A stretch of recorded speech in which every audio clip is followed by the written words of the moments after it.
Trust.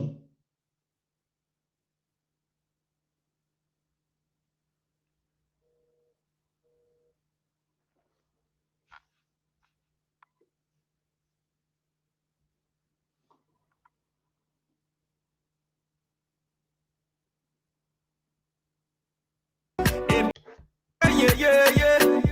Yeah, yeah, yeah, yeah.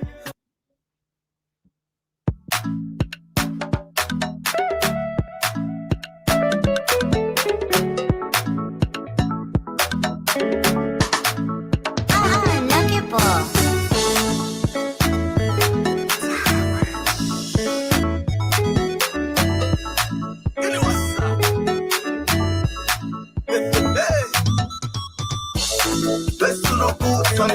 Sunday bar, Kuku Jumuku, you not inside, you not know. Besuruku, Sunday bar, Kuku Jumuku, you not inside, you not know. I wanna get baby cat dance. Your delay not your denial. Don't give up, keep working harder. No matter how long the storm lasts, the sun will always shine behind a cloud.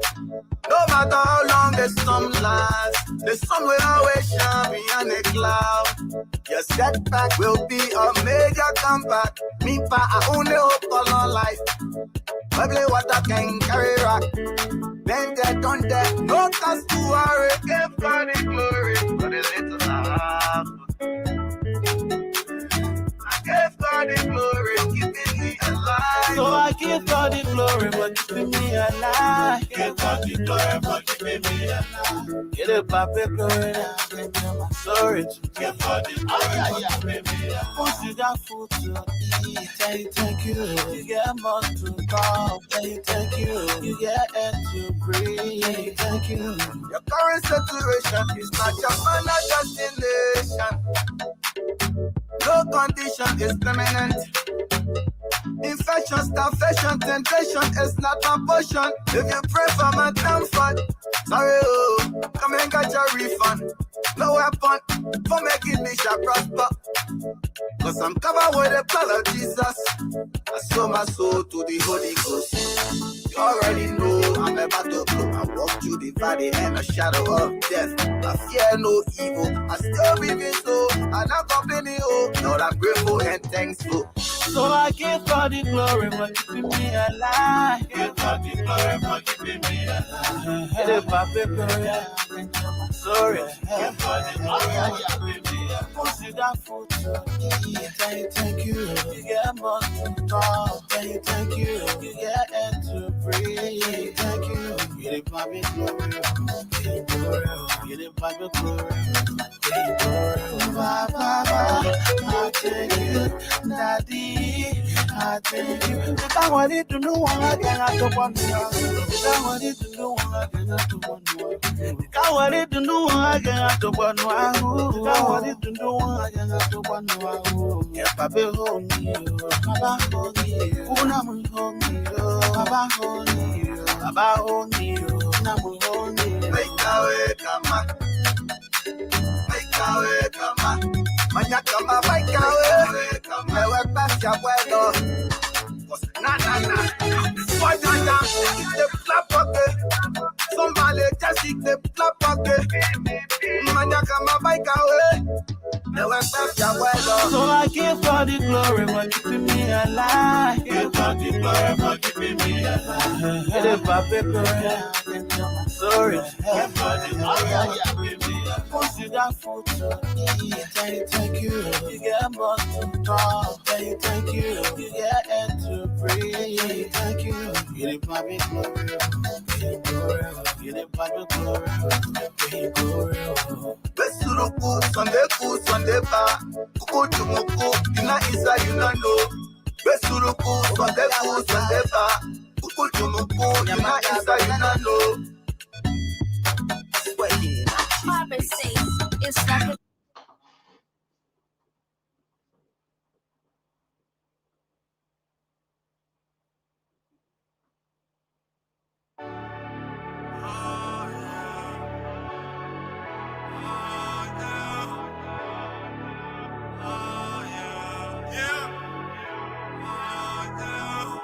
every day and night, every night and day. I wanna love your body, girl, in every single way. Every day and night, every night and day. I wanna love your body, girl, in every single way. We had to tell it and we getting it on. Baby girl, tell me what you wanna do. Yeah, right. We can stuff on the bed, bath and beyond. Baby girl, tell me what you into. Yeah. Cause every day and night, every night and day, I wanna love your body, girl, in every single way.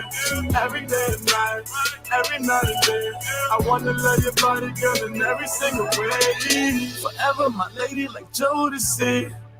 You see your body keep controlling me, and I'm trying to get it poppin' like it's ecstasy. But your body should stay close to me. We gon' get it poppin' and soaking wet. Fuck around, got your girls, man, they all upset. Where you at? Where you been spending time? Got a man, I always hit you up, but you not around. I be on not a man, I hit you up on the phone. I'm head down to pick you up, baby girl, when you all alone. I wanna call you up, but I can't do that shit. Come over here, baby, you the one I'm rolling with. You the one I'm fooling with. I spend the hours, 1,000 flowers and tuna fish. Baby girl, you the only one that I'm dealing with. I swear to God, the MC Hammer got you too legit. And didn't know that you my mama, Mia. Baby girl, you picture perfect like the Mona Lisa. Take you out to France, do it a little dance. Telling me that you love me, you posting it on the gram. And didn't know that you my mama, Mia. Baby girl, you picture perfect like the Mona Lisa. Take you out to France, do it a little dance. Telling me that you love me, you posting it on the gram. Baby girl, I got plans for you. Better yet, I made plans for two. Take your time, let me admire you. And baby girl, we get it poppin' like we supposed to do. We can stop from the stairs, girl, I promise an hour. After we done with charades, we can jump in the shower. I tell the world that it's yours, baby girl, that is ours. Anything that you need in life, baby, I got you. Baby girl, you the one, boo. Cause you to be the one time it's tough I turn to. Girl, I really love and I do admire you. You the one that I need. Baby girl, you the one, boo.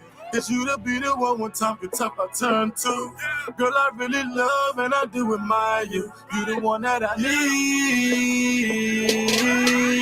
Every day and night, every night and day, I wanna love your body, girl, in every single way.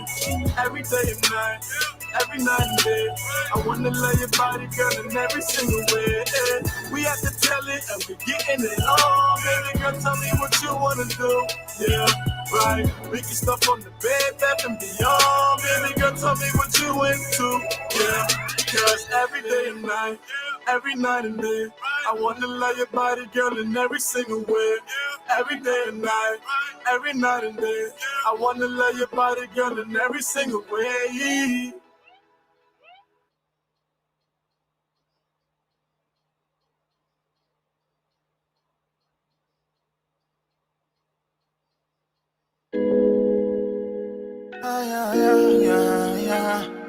It's about casino. Start on the beat, oh, yeah. Give that. Yeah.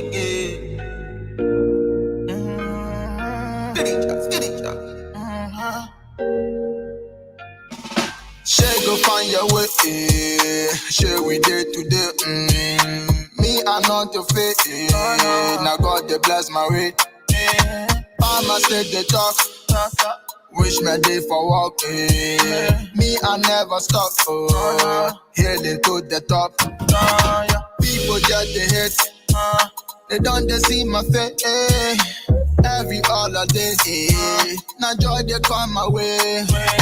Jakula kula lamba, kilo fe, lo fe fe. Jakula kula lamba, kilo fe, lo fe fe. Talking about your sister, Tina Musu Jebe. Talking about your sister, Tina Musu Jebe. Jakula kula lamba, kilo fe. Lo fait fait, Jakula kula lamba, qui le fait, talking about your sister, Tina Musu Jabe, talking about your sister, Tina Musu Jabe,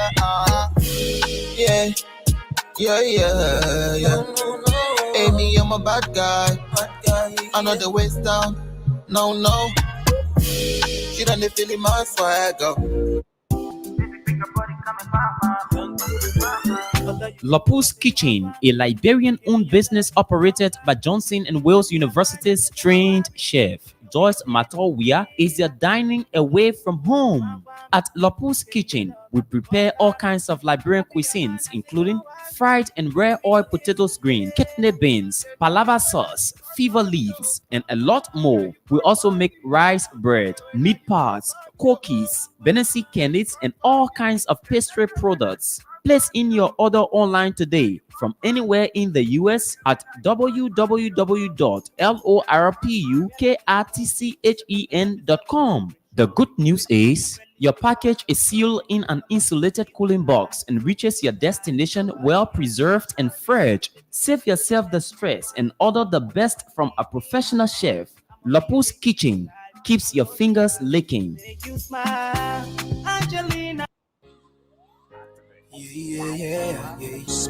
Just how you Makeup, they say, increases people's perception of a woman's likability, competence, and trustworthiness. That's why I introduced to you Major Millions Beauty and Market. Major Millions Beauty and Market has the best skin and hair care products. The beauty parlor also has hair accessories, including hairspray, hair gel, and hair dryer, makeup palettes, Major Millions customized lip gloss, shoes, bags, concealers, blushes, and a lot more. Guess what? Major Millions Beauty and Market has on sale well-packaged African products to include your favorite cuisine, cassava leaves, potato greens, palava sauce, palm butter, etc. Customers purchasing goods worth over 100 United States dollars will have free delivery once they are 15 minutes drive away from our location. Locate us at 10 Chestnut Drive, Elton, Maryland, 21921. Better still, call us on cell numbers 302-316-6813 or log onto our website www.majormillionsbeautysupply.com. Major Millions Beauty Supply. We move.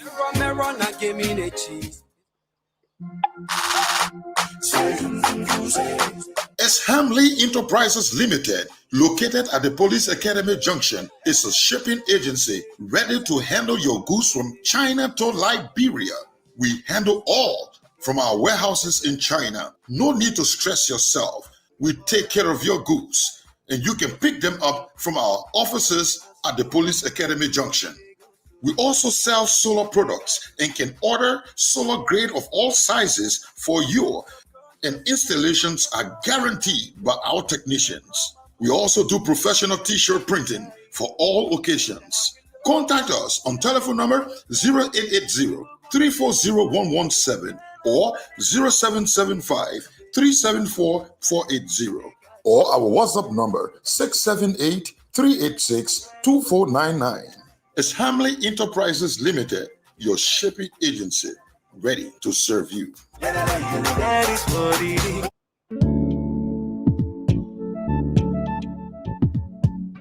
We all know the headache we go through sending money to our loved ones, friends, and family in Liberia. High fees, long lines in banks, the usual complaint of the system being down, such a waste of time and energy. That is why I was very happy when I learned that SendWave is now in Liberia. So now I can send money anytime from anywhere directly from my smartphone to the MTN Lone Star Cell mobile money account of a loved one, friend, or family within seconds for just a tiny fee. So download SendWave now to your phone from your Apple Store or Google Play Store. Add your details, and don't worry, they are very safe and secure. And start sending money today. Don't forget to insert the promo code COSTA to get free $5 credit added to your first transfer. SendWave is secure, super fast, and by far the most affordable way to send money to Liberia. I'm Henry P. Costa and a very happy customer. Thank you. Welcome to the program. You're listening to the Costa Show, and you're either listening to us via one of our many platforms, on tuning or my tuner or the website, or you're watching us on YouTube, or you're watching us on Facebook, or you are going to listen to the podcast on SoundCloud later on today. We're glad to be here. And good morning to you, Walker. Yeah, good morning, Costa, and good morning to our many listeners. It's another edition again, and we are here to bring you every bit and pieces about Liberia and the world at large. It's good to be here. Good. I want to apologize to our audience. We've been off the show for a while, since Thursday of last week. I'm glad that we're back on, and we're going to try to be consistent and going forward. Everybody's talking about the by-election results. Everybody has their opinion regarding it.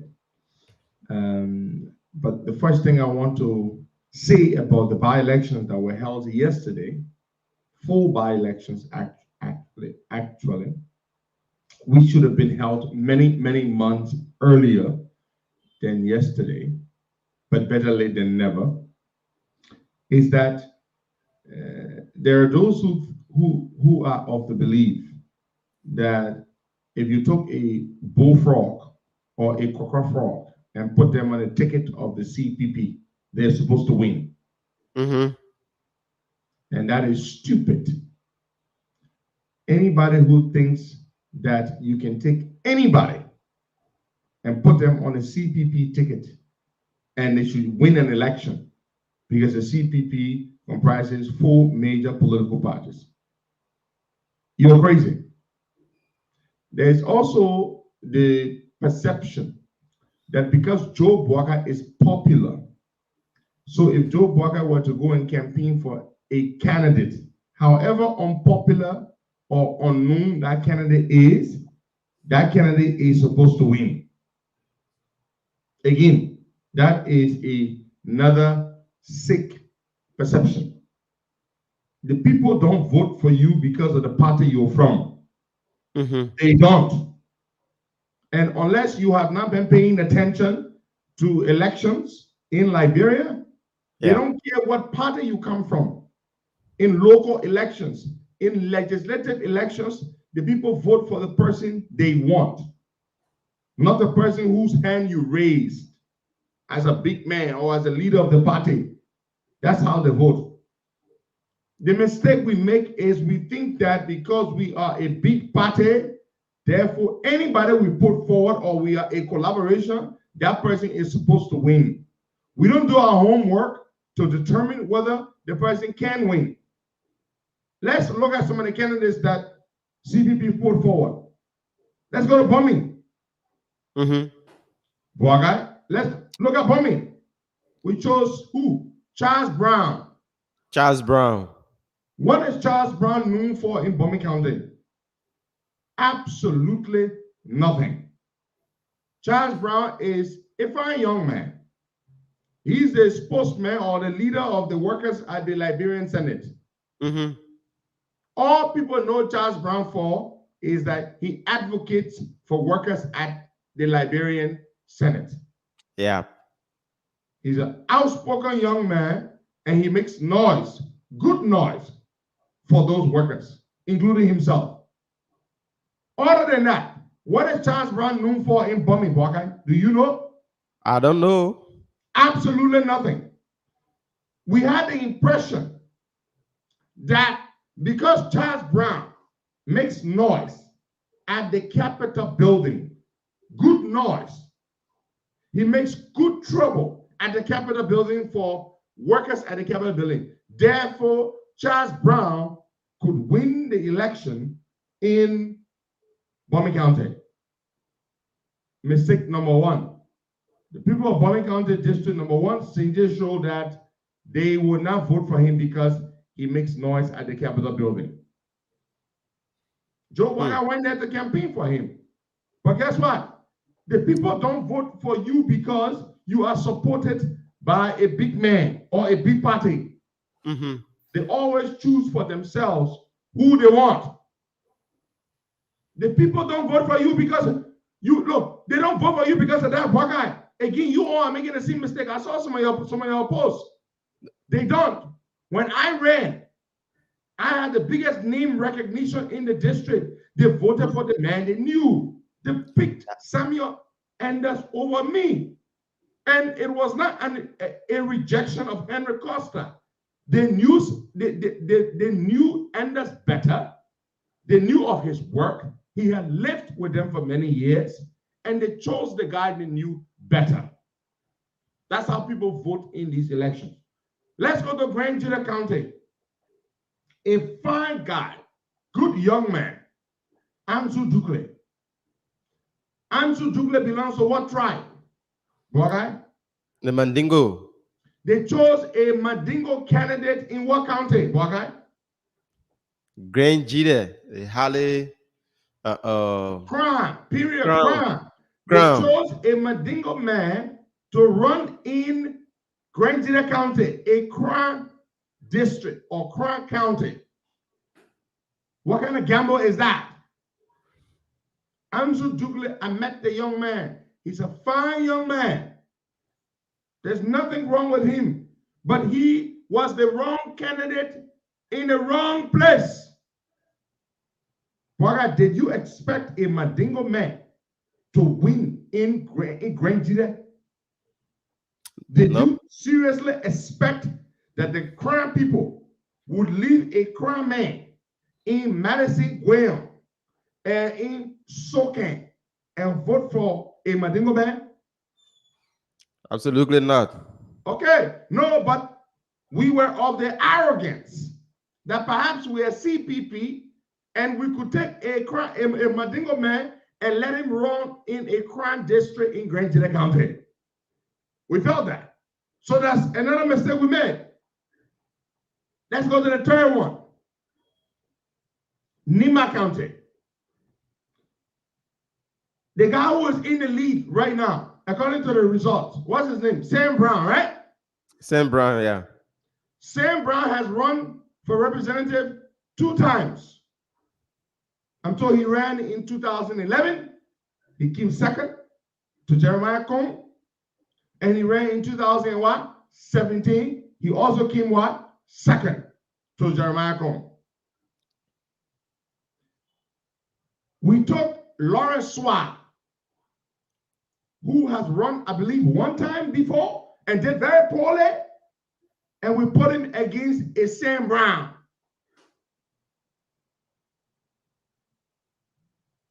And there were some people who felt that the guy who Prince Johnson picked would do better because he's Prince Johnson. Not everybody Prince Johnson has supported in Nima County has won an election. Even though he is supposed to be the grandfather or the godfather of Nimba County, politically speaking. But again, don't forget, Ganta is not a Geo district. Okay? Ganta is Mano. Is a Mano district. The candidate you pick, okay, says a lot. It matters a lot. CPP has issues. I agree. But even without issues, CPP would not have won these counties with the candidates they put forward. Let's look at Finda, the wife of the late Lahak Bagba Lassana, who has won the election in Bombing. Let's talk a little bit about her. She has Edwin Snow on her side, who has spent a lot of money, to win elections, yeah, for her campaign. And you know why Edwin Snow did that? Say what you may about Edwin Snow. Snow wants to establish himself as the political godfather of Bombing County. Then Finda Lassana also draws on the sympathy. Her husband was former senator of the county. He died just before the 2020 Senate election. They played on that. They exploited that sympathy. Then Edwin Snow poured a lot of money into the campaign. Somebody said tuning is not working, but I can tell George to check it. So you take a Charles Brown and you put Charles Brown forward and you expect him to beat this girl, this lady, with no money. Charles Brown had no money. This is a man who always is leading protests at the Capitol building for his salary. Eh? For a salary. He hardly gets his salary. And then you put him forward as a candidate with no money. Okay? With no money. And you expect him to beat the candidate that is heavily financially backed by Edwin Snow.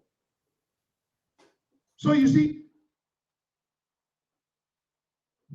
what is that? Did you guys lose power?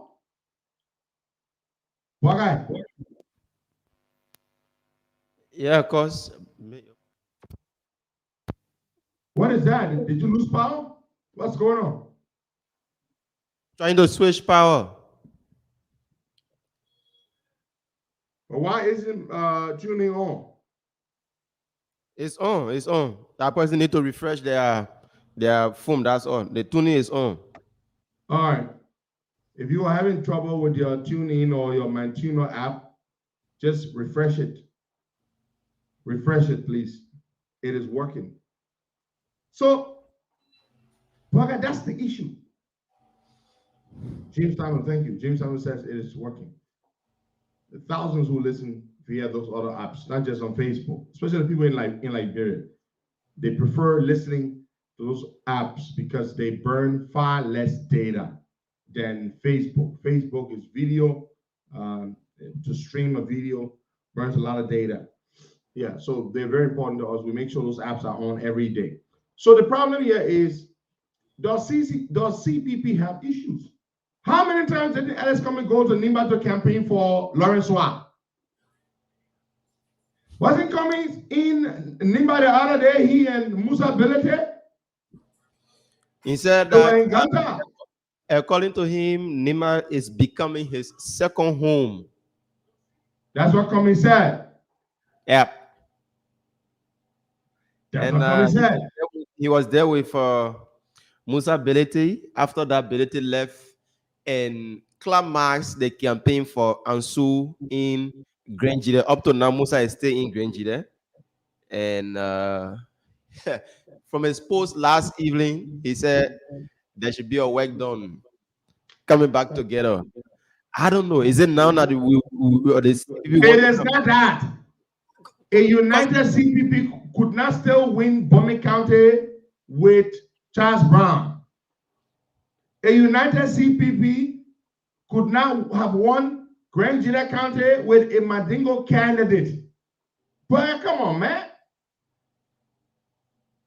You think you can take a Pele man and send him to run for representative in Kwaru Boni? Who's the representative for Kwaru Boni? Do you know who that is? You on your own. Mariama Fofana. When was the last time any other tribe, any other person from a different tribe won in Kwaru Boni? Nope. Exactly, Waka. The same way you can't send a Pele man to run for representative in Kwaru Boni, which is the Mandingo, the greatest Mandingo chiefdom, the oldest Mandingo chiefdom in Liberia. You can't send a Mandingo man, a Pele man to run in Kwaru Boni for representative and expect him to win. It's the same way you cannot send a Mandingo man to Grand Gila County and expect him to win an election. Someone may say, Costa, we are in the 21st century. And you see, brother, this is why the mistake you make. Our people have not changed a lot when it comes to how they vote. They have not changed a lot. They still vote for candidates that they are familiar with, candidates that they know. They will not vote for you because they will not.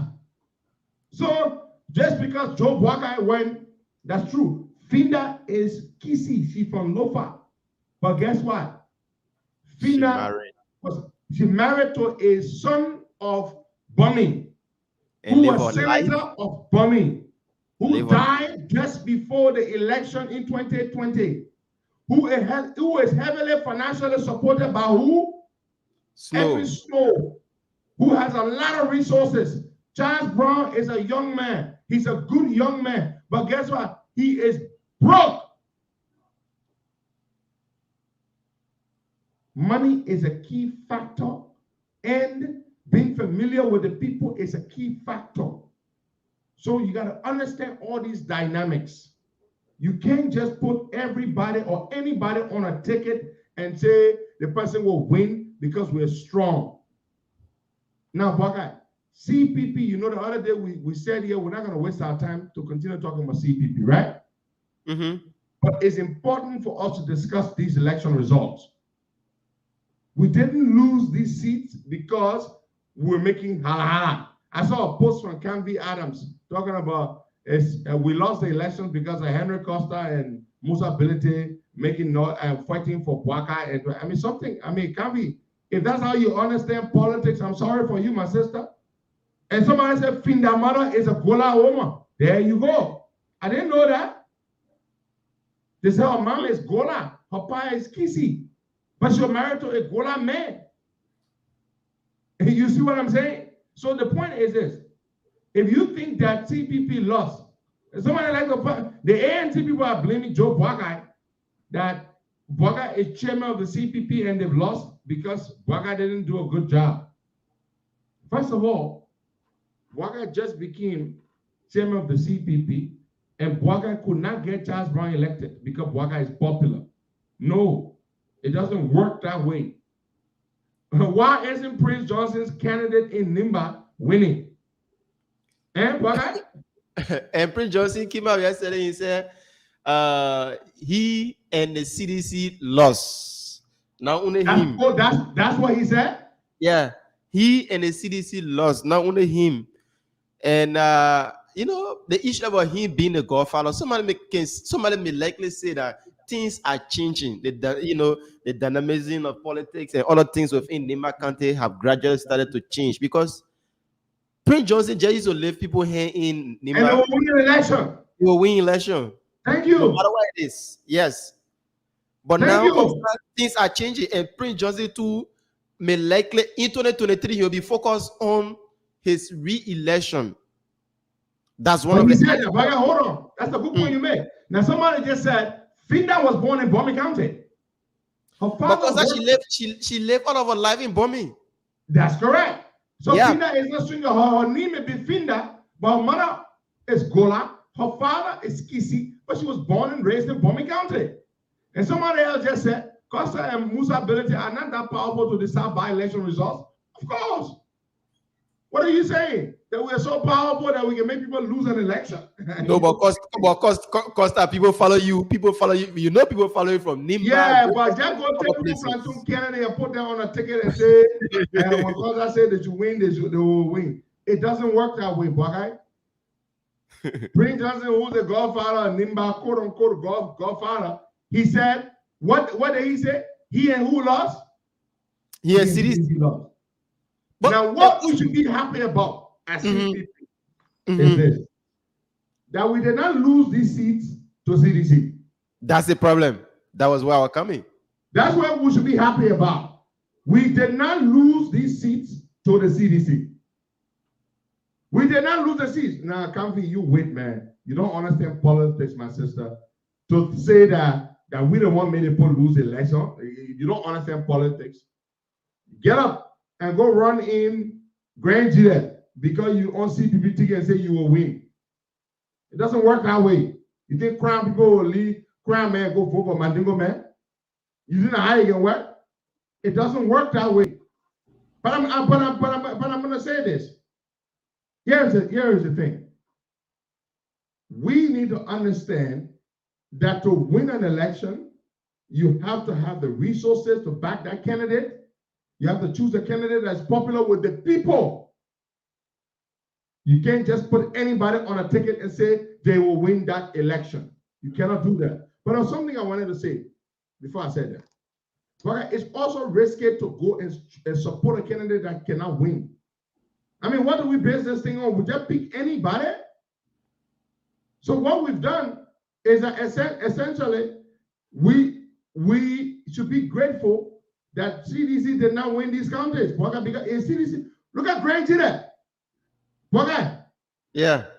The guy who's winning, who has won, Madison Weah, is not a sedition. And the CDC had a candidate in Grand Gide, and the seat that was vacant from how do you call him? Zopena seat. And Zopena supported the CDC candidate because Zopena He had already joined the CDC and supported the CDC guy. Yeah. So he was supporting the CDC candidate in Grand Gide. Okay, yeah. And the CDC guy that Zopena supported lost. Yeah. And the CDC candidate in Grand Gide lost. Now, did you expect the CDC to lose in Grand Gide of all places, Boga? Nope. Exactly. Who expected CDC to lose in Grand Gide County? This is Grand Gide we're talking about. Now, does that mean that the political tectonic plates in Grand Gide are shifting away from CDC? Is George Weah losing its influence in Grand Gide County? Is that what's happening? I didn't expect CDC to lose in Grand Gide because this is a seat that Zopena recently occupied. Yeah. Zopena is a sedition now officially. Nobody expected that. Madison Weah, who won, is not a sedition. Now something is happening, Boga. Something is happening. In Grand Gide, there's a shift. Nima County. Everybody expected that the candidate chosen by Prince Johnson would win an election. Did that happen? Because what I'm doing, Zopena occupied that particular seat for 18 years. 18 years. 18 years. And he should be somebody that, he should be somebody that once he left somebody here in a particular district, they will win. There should be nothing apart from winning. And so it's popular in Grand Gide. He just won the Senate election last year. Yes. And the person lost. The CDC. So and what CDC campaign, did you not see Molu all over in Grand Gide? Yeah, he did. They were campaigning. CDC campaign in Grand Gide County, but they got flogged. Now, I think this should bring us some consolation. We should say to ourselves, okay, we picked bad candidates and put them forward, so we lost as a CPP, but we should be grateful that CDC didn't win. Because had CDC won these counties, oh my God, Baka, you should know what we will be in right now. If CDC had won in these counties, we would be in trouble. But thankfully, we lost and CDC lost. But CDCs are making it appear that they won.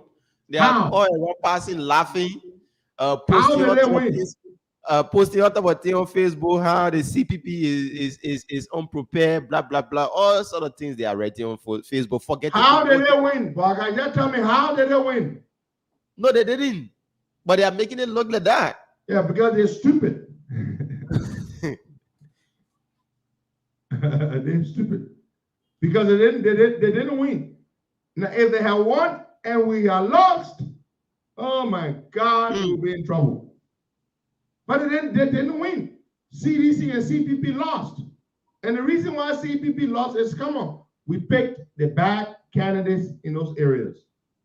The reason why CDC lost is because they too didn't pick good candidates, and perhaps the people rejected them because of the way the government behaves.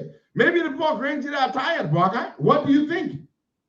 The Grand Gide people, it's a one-way street love affair between the Grand Gideans and George Weah.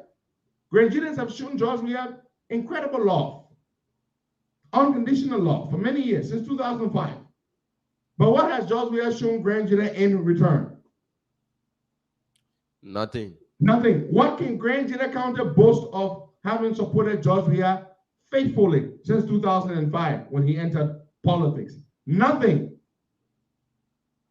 So, because I have few questions for you.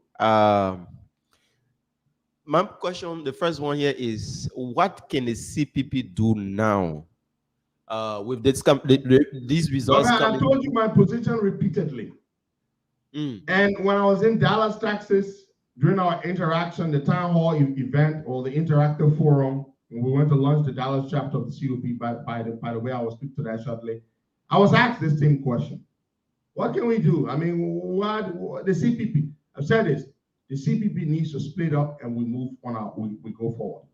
But I'm a Christian, and the Bible says, when two do not agree, they cannot walk together. They cannot. There is no way Ellis Cummings and Joe Walker will repair this thing yet. It's not going to happen. It will not happen. Don't fool yourself. I know the extent of the mistrust that exists between these two camps. They will not work together. So trying to stick it out and pretend to it's just a waste of time. It is not going to work, Walker. That is my position, and it will not change. And I told you the other day, I said we should stop wasting our time talking about CPP on the show and talk about national issues, which is why this show is really about. This show was not established to talk about political parties.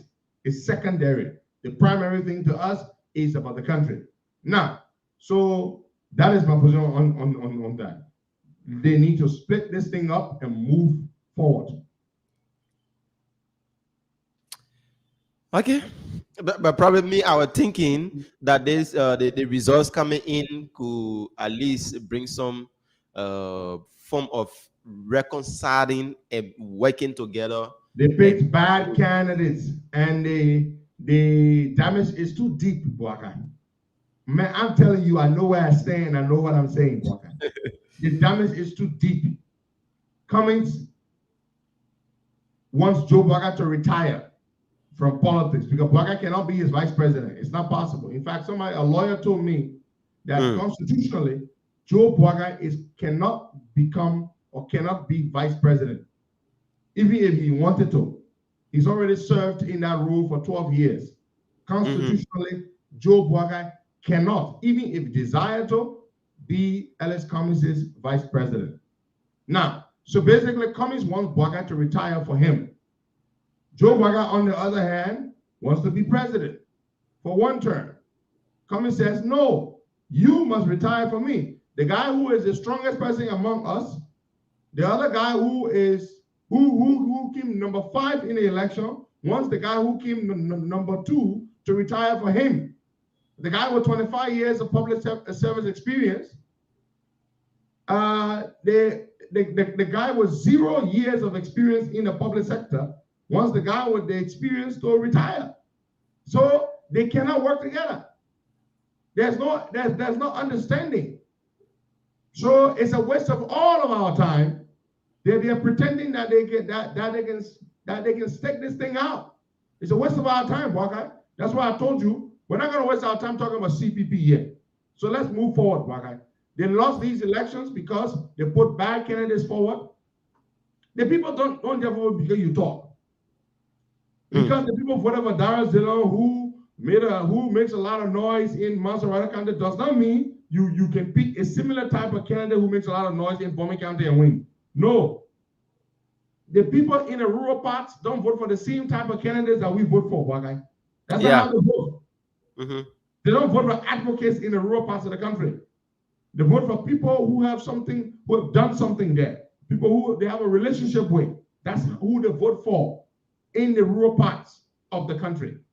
Now, Boaka, this gentleman that the police said they wanted to arrest, Anderson, right? Yeah. They arrested him, didn't they? They did. In River says.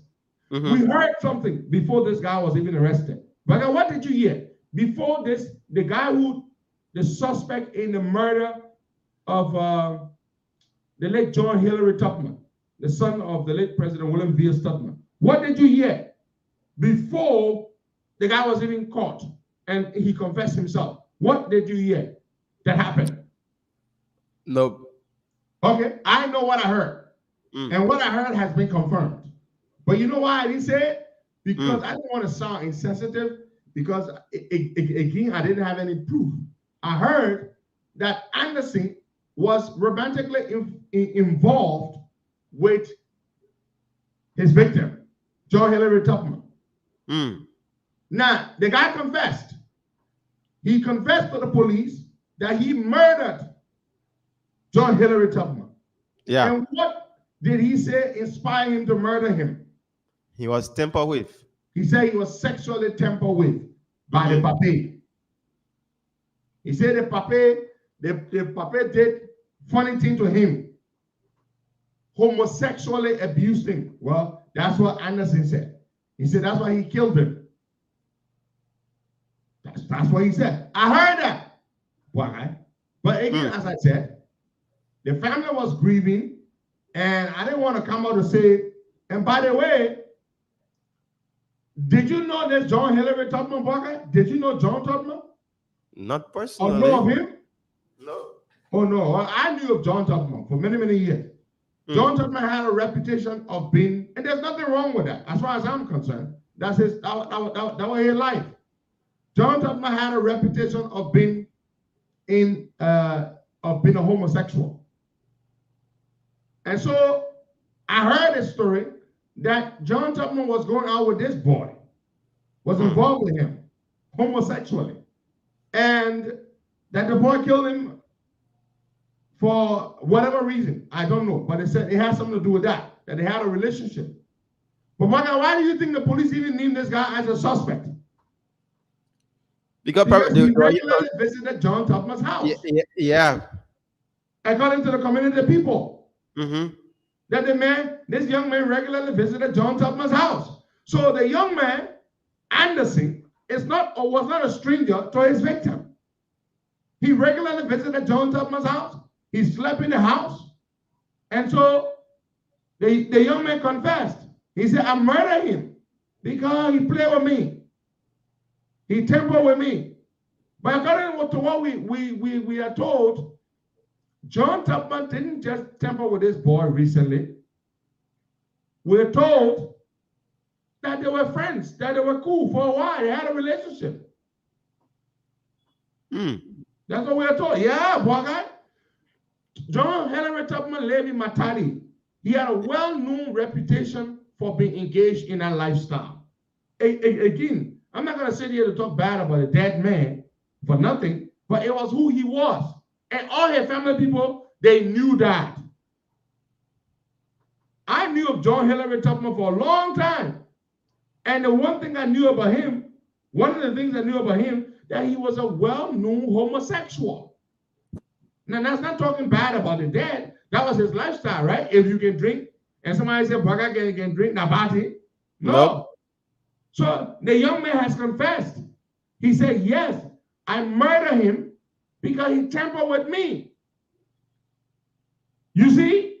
Now, we're not saying the young man was right to murder the man. Even if John Hillary Tubman messed with him against his will, that's not why you kill somebody, Baga. You don't kill anybody for any reason like that. You should only kill somebody in self-defense. Only in self-defense. That's the only killing that's justified, Baga. Self-defense. So the thing is, Anderson has confessed that John Hillary Tubman, that's what they call it, a crime of passion. Romantic passion. Thank you, my sister Lydia. So the thing is, Anderson has said, look, John Hillary Tubman tampered with me. But according to what we're told, John Hillary Tubman and Anderson were not strangers to each other. Huh? He was not stranger. And besides, he confessed. One guy. To confess to murder, it's not a small thing. Sure. And this young man has confessed and said, I killed him because he tampered with me. Now, what we need to find out is that, is it true that this young man was not willingly involved with John Tubman. Did John Tubman take advantage of him? Is that what motivated the young man to murder John Tubman? We need to find out. And even if John Hillary Tubman did take advantage of him sexually, that's no justification to have murdered him. No. Absolutely no. So everybody, Fiamma, that's why he actually Fiamma, not Matari. So everybody knew, everybody in the community knew John Hillary Tubman. You see it? Mm-hmm. Yeah. So he lived there in Fiamma, in his late mother's house, Josiah Ramsey, and everybody knew that he was involved with a lot of young men. Okay?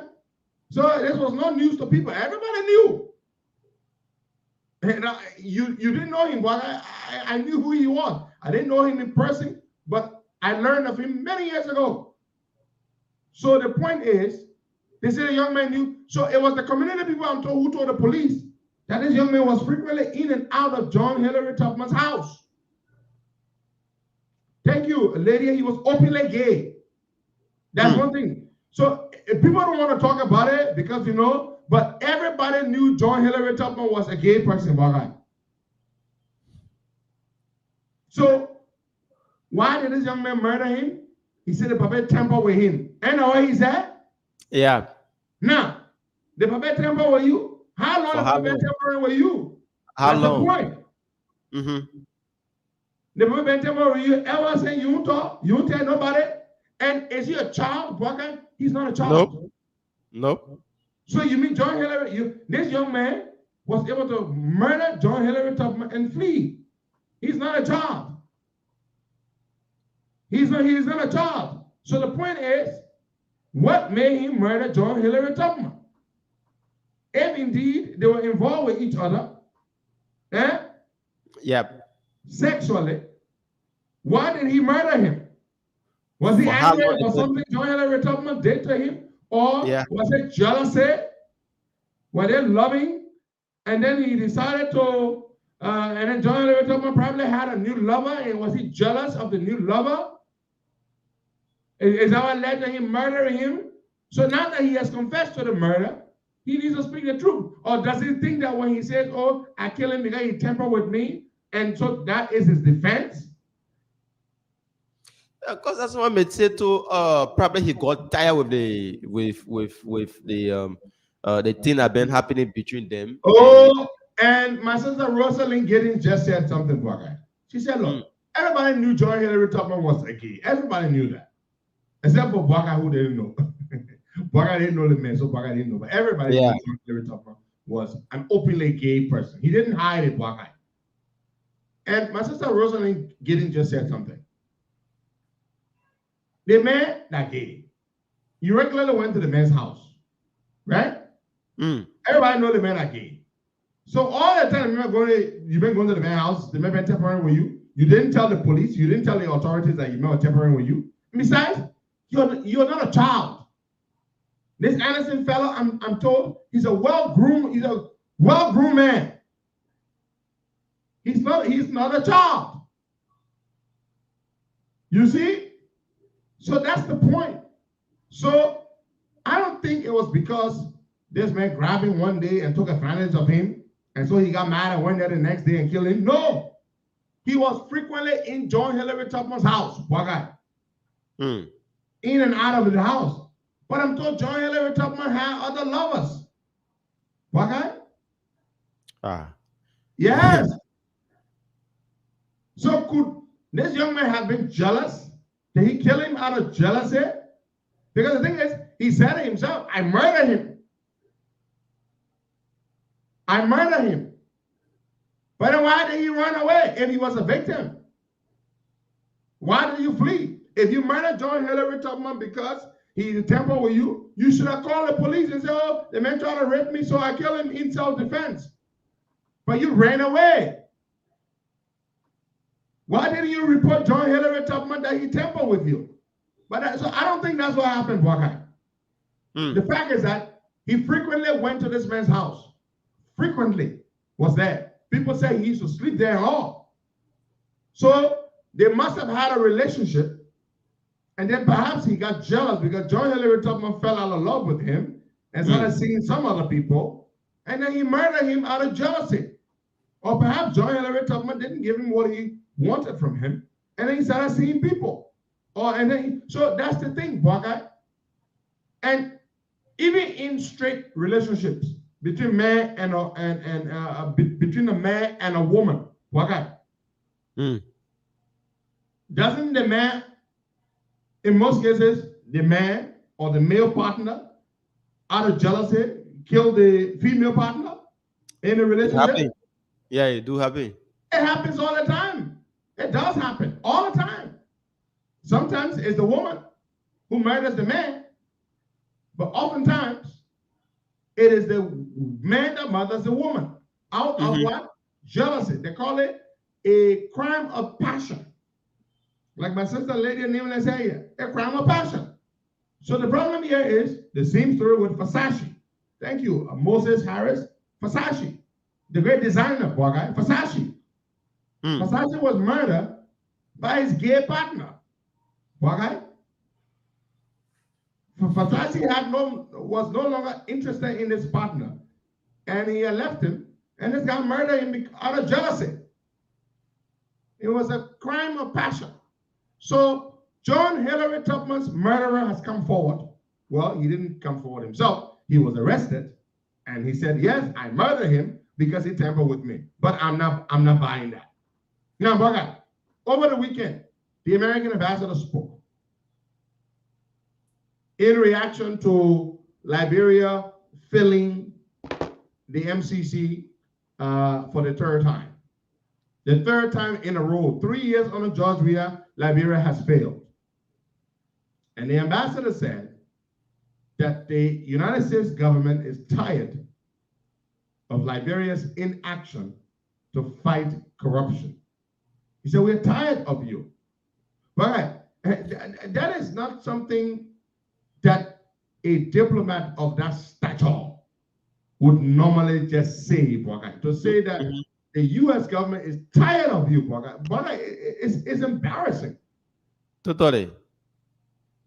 It is terribly embarrassing. And it also tells you that the Americans have no interest in just giving you money. The American ambassador said the corruption in the country is so bad that the Americans are fed up, they're tired, and they're discouraged. That is the word he used. We are discouraged.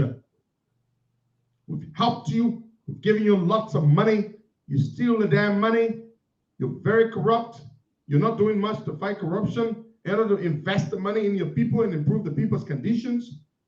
Instead, you're just stealing and stealing and stealing. We are discouraged.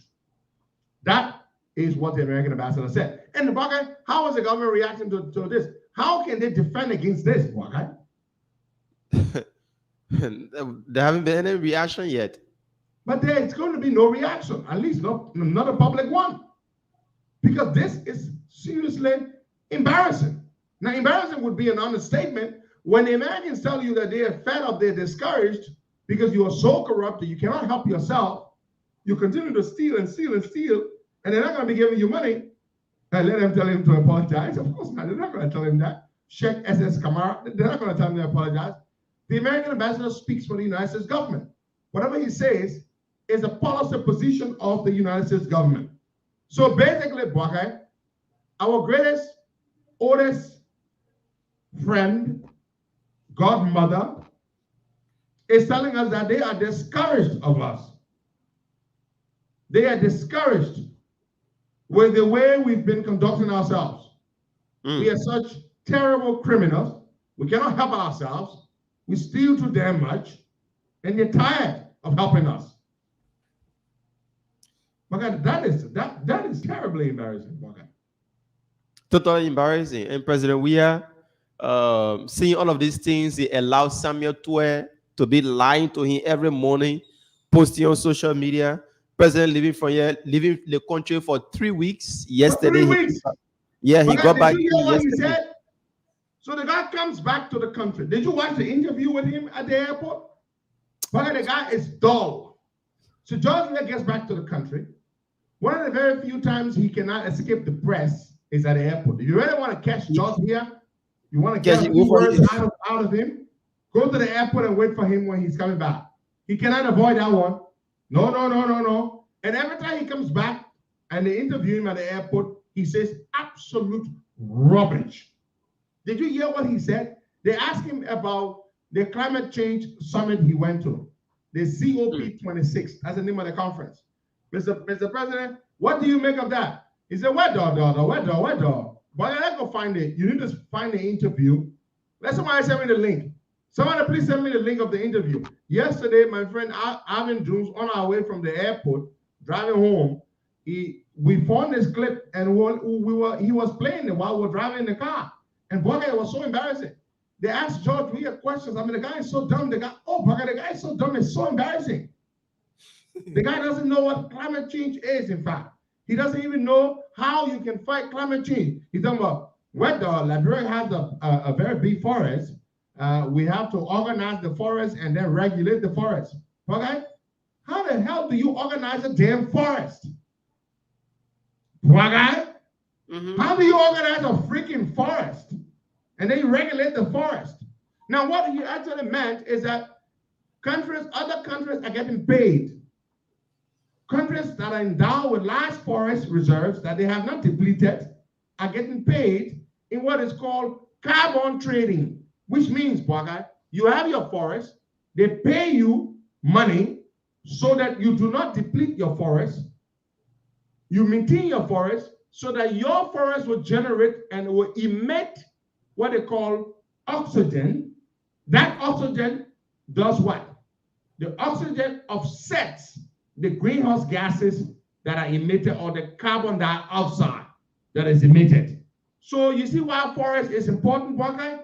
Trees are important, the forest is important, because what it does is that the trees produce oxygen. And the factories and the fumes that are emitted from cars and generators and all those things, they emit what they call greenhouse gases or carbon dioxide. And that carbon dioxide is then what? Absorbed, or it is offset by the forest, because the forest produces oxygen. So they have this thing where they pay you money, so that you keep your forest, so that your forest would then offset, OFFSET. It would offset, it would then counteract the carbon dioxide that industries and vehicles and generators and those things are producing. That's a very simple question. The man talking about, we will organize our forest. Okay, how do you organize a forest? Hello, Bogey? Yeah, I'm getting the recording, that's what. How do we organize a forest? Please tell me, folks. I want to hear from you. How do we organize a forest and regulate the forest? The guy is damn dull. Everything, but I said to myself, this guy must be the worst, the dullest human being to have ever become the leader of a country. Simple things. It's not just the bad English that he speaks. It is not that. That's not even the problem. It is the fact that he makes absolutely no sense. Do you have the recording, Bogey? I have it.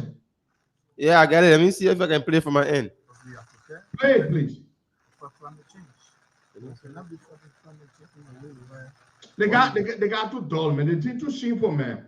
They got too dull. It is shameful that this son of a swan is president of my country.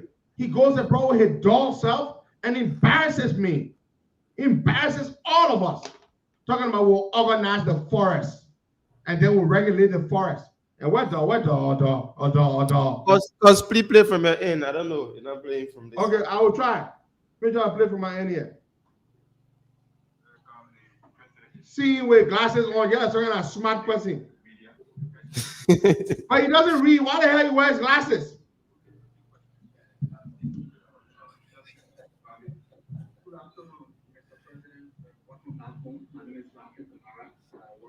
Is it loud enough, Bogey? Nope. I want to take you back to part 26 in Glasgow. There you made a very sound position. Look at it, journalist. He made a sound position. You Sanaman Swan, you dull too. That's why you say sound position. In Africa that contribute little or nothing at all to climate change are the ones who feel the brunt, and we are to benefit financially hugely. I read that big financial institutions are committed to providing $100 billion to fight climate change. My question is, that have Of course, I think I get it refer one, of course. And then there's a statement that big forests need to be solicited, and the forest need to be more organized so it can be regulated. And I even propose that the organize the forest will regulate our forest so it can benefit us, because we are prepared, we're ready to fight climate change.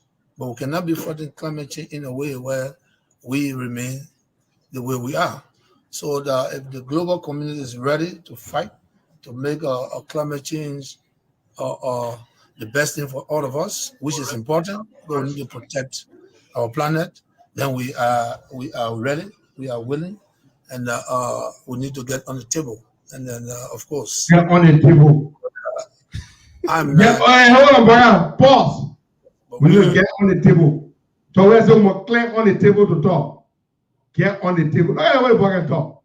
About dog. Play, organize the forest. We'll go plant all the trees in the forest. We take the other tree, we put it so. We take the other tree, we put it so. Then we organize the forest. Then from there then we'll get on the table. What dog? Play, boy, play. Sanama Swan.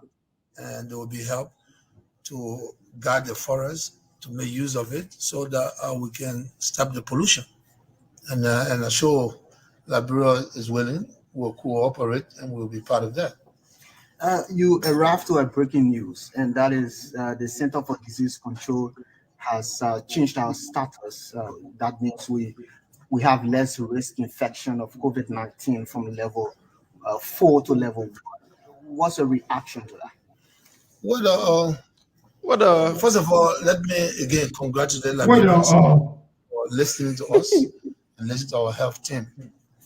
But again, progress, we are in progression, and every time we do our best, we need to do more to be better. The fact that the disease is under control, it doesn't mean that you can be careful.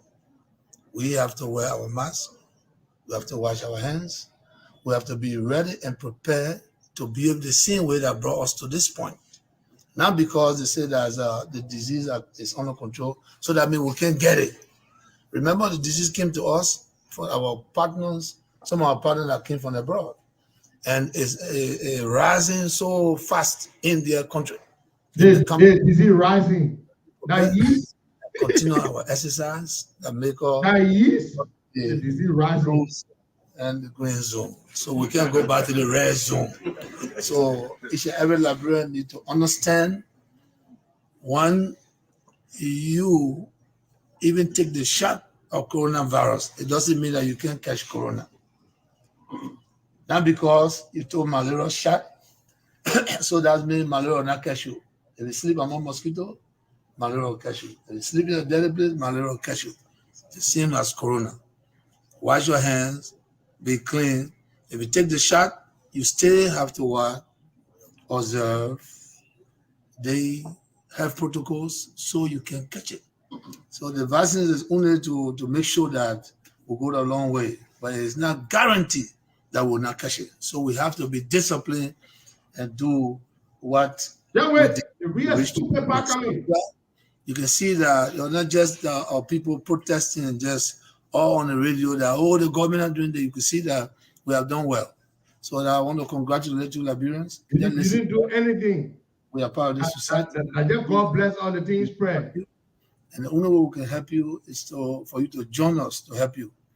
So, and I'm proud of you guys, Liberians, that today we can see that in our country, the corona exercise that we all observe now put us in a very good zone. But let us continue to do so to save our country. So His Excellency will take the last question from Diamond Slinger from Spoon FM. Welcome, sir. Diamond Slanger, Spoon FM and Spoon TV. Mr. President, you stressed two major points amongst your many points during your speech delivered at the Paris Peace Forum. One, citing financial imbalance as per post-COVID-19 recovery, and secondly, the disparity in vaccines distribution for smaller countries like Liberia. Sir, what's the impact expected from such a speech? What people need information. To move forward, and I think I got president of a whole country talking. I just give simple examples. For example, the Liberia, we got 5 million people according to the index, and we have 3,000. According to what index? Hold on, pause. 300. We got 5 million people according to what? According to what thing? Index, yeah. What about index? We got 5 million people. Period. Full stop. They call it full stop for a reason. You damn fool. We got 5 million people. According to what kind of index? The population index? Why? Go be a small man. Go pay that thing again. We got 5 million people. According to the index. What is index? Okay, they play. And we have 300,000 vaccines. Mind you, we have 5 million. So is that equitable? Hey, what? Is that what it is? Equitable. Go back, man. I hope you're not trying to protect Joe. Go back. I hope I'm seeing you. Yeah, I hope you're seeing you. Wait. He's talking about the quantity of vaccine. Now, that kid, Slanger, asked him, Mr. President, we got the vaccine, but the vaccine not enough for our population. Yeah. Equitable. What is equitable? Go back, Waka. Go back small. Go back. Jesus, the boy is gone. And secondly, the disparity in vaccines distribution for smaller countries like Liberia. Sir, what's the impact expected from such a speech? Well, people need information, and we need to give the right information to move forward. And I think I just give simple examples. For example, the Liberia, we got 5 million people according to the index, and we have 300,000 vaccines. Hold on. We don't have 300,000 vaccines. We got doses. 300,000 plus doses of vaccine. They're not vaccines. You don't say, oh, we got 500,000 vaccines. No. You say what? We got 500,000 doses of vaccine. But the Senator one doesn't know. So he said, we got what? 300,000 and vaccine. Yeah. Play. To the index, and we have 300,000 vaccines. Mind you, so the 3,000 come for the 300,000. Yeah. Go be a small so we can hear the equitable. And I'm only letting the world know that those that people need information, and we need to give the right information to move forward. And I think I just give simple examples. For example, the Liberia, we got 5 million people according to the index, and we have 300,000 vaccines. Mind you, we have 5 million. So is that equitable? What is equitable? Let's find that word. Equitable. What he really meant is that he wanted to use equitable. Equitable, yeah. But even equitable would not fit in that case. Let me find the definition of equitable. Now that doesn't mean I don't know it, but I just want to be sure. Equitable. Maybe Weah knows a certain meaning of the word that I don't know. But equitable, we're going to define it. So equitable is defined as fair and impartial. Equitable. But the point here is, Bwakai, that word, so he could be right, but he did not say equitable, he said equitable. equitable. So that's a different word. I don't know where that word came from, but that's a different word that George Weah probably just created. You know, the book creates his own words as he goes. But play it, boy. I play it. Continue. Letting the world know that those that are giving vaccine, and we want to tell them thank. It's very important that we're trying to save our race, and it's good. But again, if we get 3 million people and receive 50,000 vaccine, how does that help? So we want to talk to them to let them know that, let them go extra mile. You understand? Let them go extra mile. They're trying to save the planet, trying to save our people. If you get 10 million person in your country, at least you should have 10 million one vaccines. You understand? So one can be there just in case. But we are talking. Wait. What? He said if you get 10 million people in your country, then they will give you 10 million and one vaccine. So one will be there just in case. Yeah. But again, you can't say vaccine. You say 10 million doses of vaccine. So if you get 10 million people are going to Georgia, you might have 10 million and one vaccine. So the one might be there just in case. I wouldn't get a one to. The president, up to now, he haven't taken a single vaccine yet. Up to now. This idiot is telling us about vaccine. This son of a swan and damn fool is telling us that vaccines are important. People need to take their COVID vaccine so that they don't catch the vaccine. I mean, the COVID. Now, what you say? When I catch it. Catch. Tell them we're running behind you to catch it. So then he tells us that the world is not giving us enough doses of vaccine. It is the doses. I'm the one saying the right one. Then he said it's not equitable. So you have not taken it. You have not encouraged people to take it. But you are here telling people that it is important, but people aren't taking it. And the world is not giving us enough vaccines. When you are stealing your own damn money, you're flying private jet all over the place when you should be sitting your behind at home. And you should be investing the resources in procuring vaccines. Vaccines are on sale. Are they not selling vaccine all over the place, Waka? They're selling vaccines. But you're not buying vaccine. You travel over 3 weeks. You go to the COP summit, the environmental summit. You come back. You say we will organize the forest. I don't know how you can organize forest. And and then you go to see your son play football, which your son doesn't even get to be played in the game. He was benched the entire game. And then you go to Guinea-Bissau. Guinea-Bissau, yeah. For an Independence Day program. Guinea-Bissau? Are you kidding? You go waste our money to go to Guinea-Bissau. Then you come back and tell us, they're supposed to give us more vaccines. Brother Mame, good morning, my brother. Welcome here. Good morning, Costa. Good morning, Boakai. Yeah.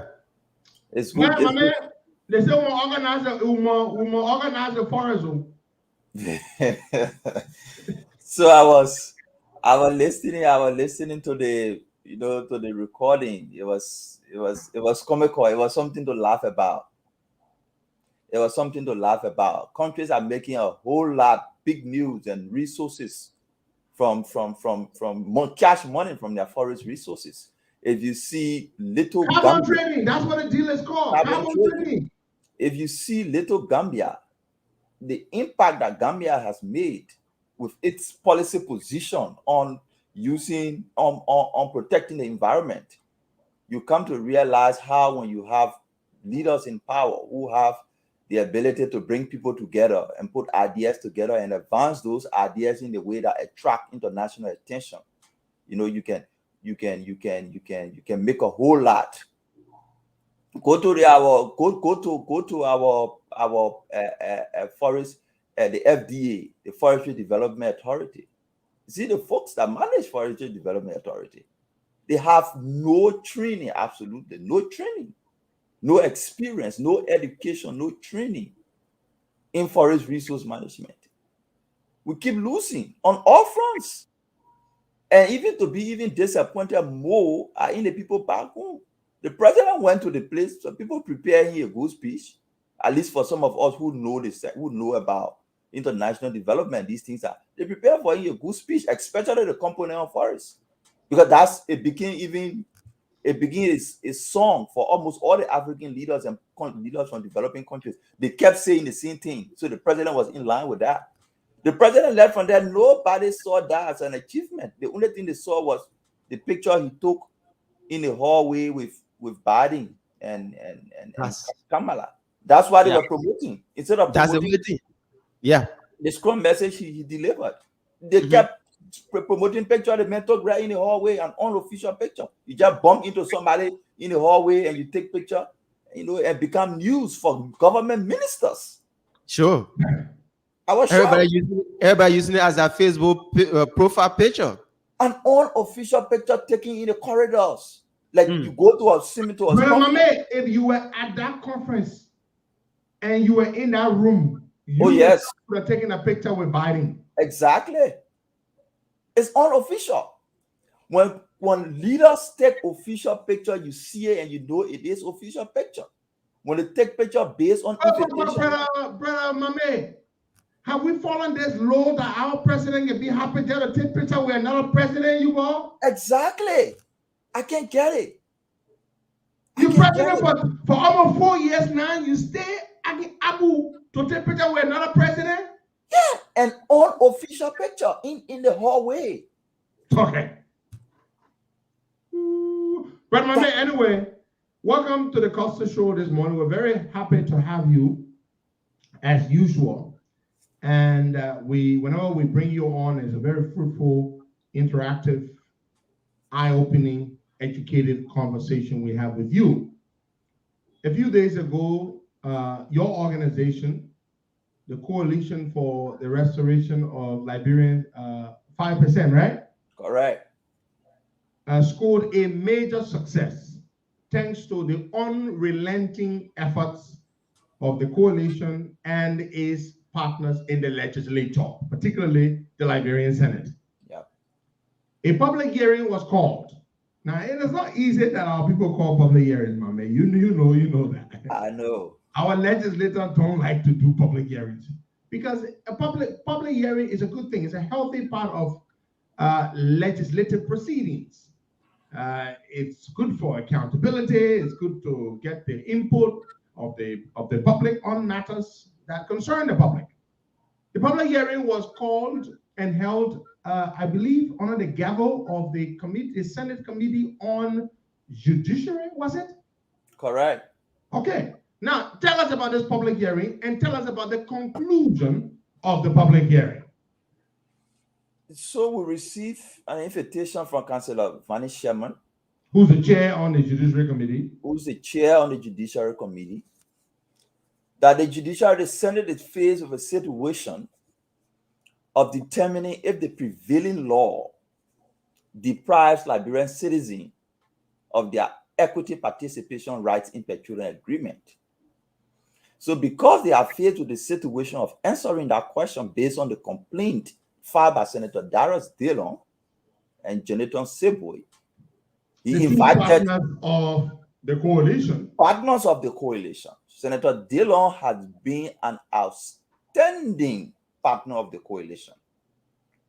We sincerely in the greatest amount of gratitude to him for his effort.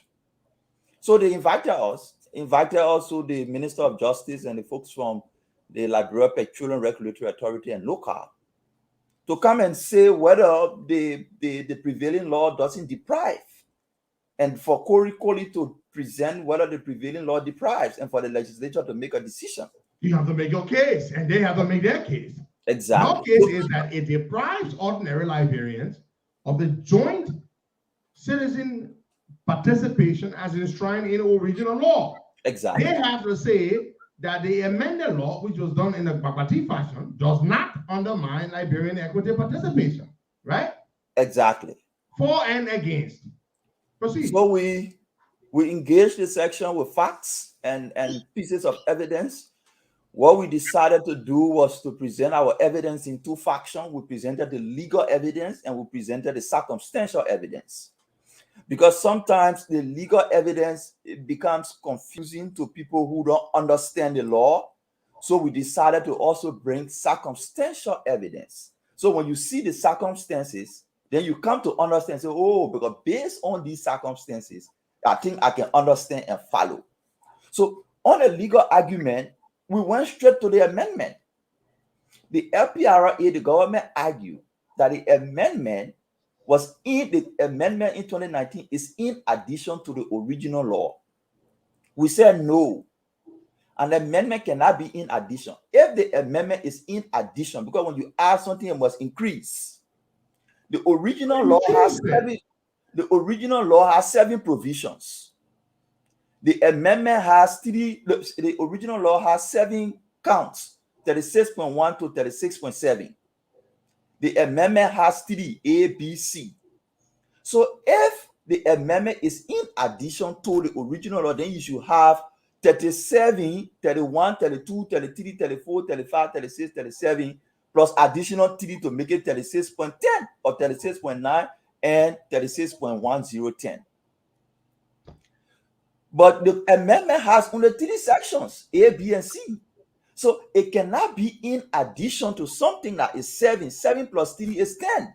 You replaced it. You did not amend it to increase. Exactly. So when you add something where you say the amendment is in addition to the old law, then you have 10 subsections.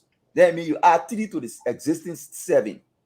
But because the law has only 3 sections, it means you dealt away with the 7 and you only have 3.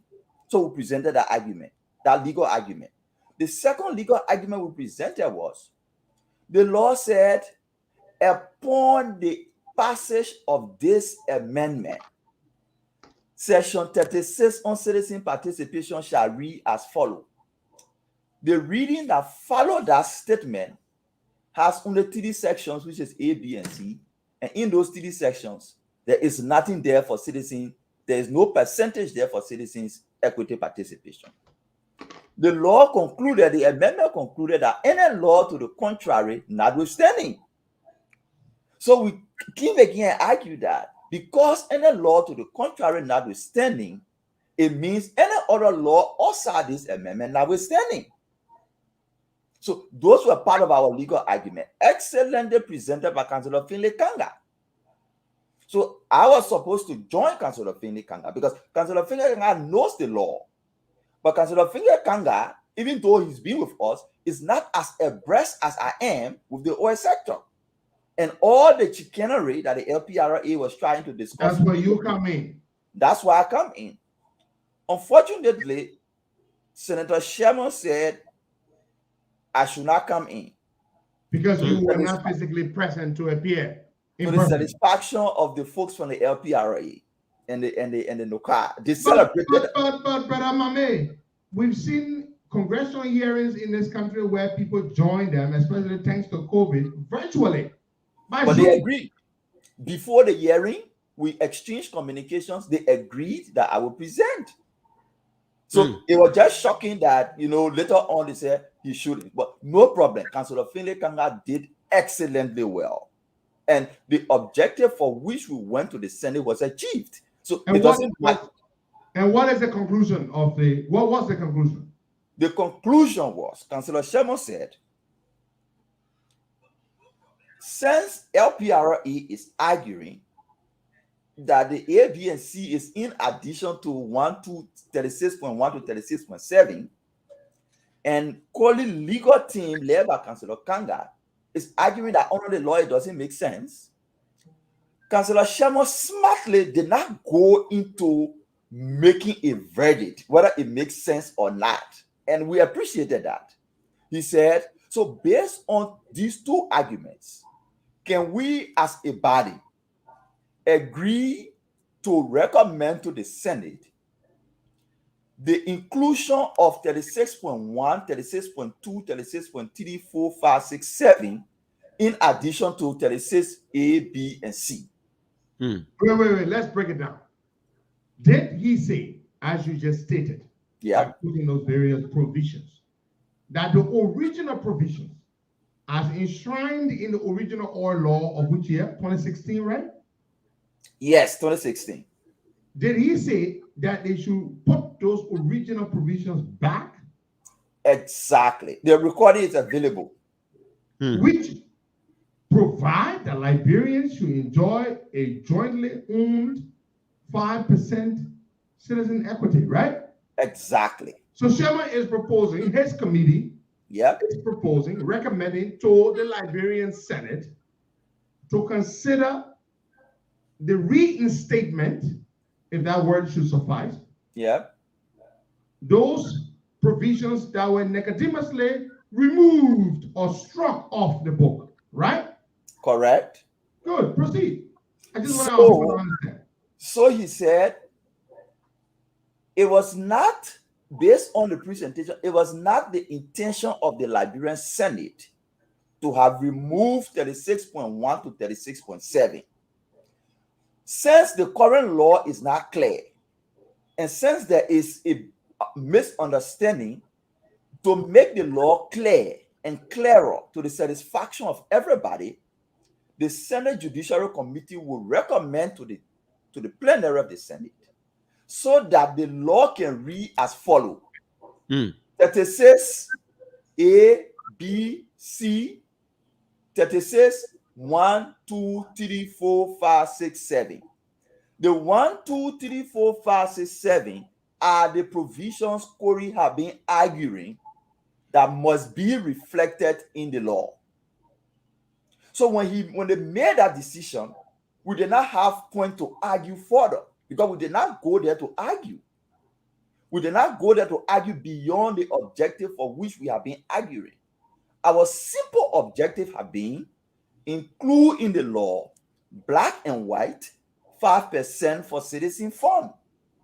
Include in the law the provisions under which the citizen fund will be managed and how Liberians will benefit. Which was in the original law in the first place. Which was in the original law. You're not asking for an amendment of the law. You're asking for the reinstatement of the original provisions. Exactly. So once the committee agreed that those sections, and we can explain what those sections call for so people can understand why we're arguing that they should be included.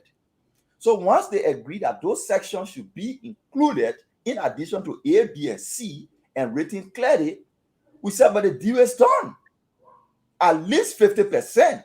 There's no need to argue further because this has been our position. So Sherman is basically saying,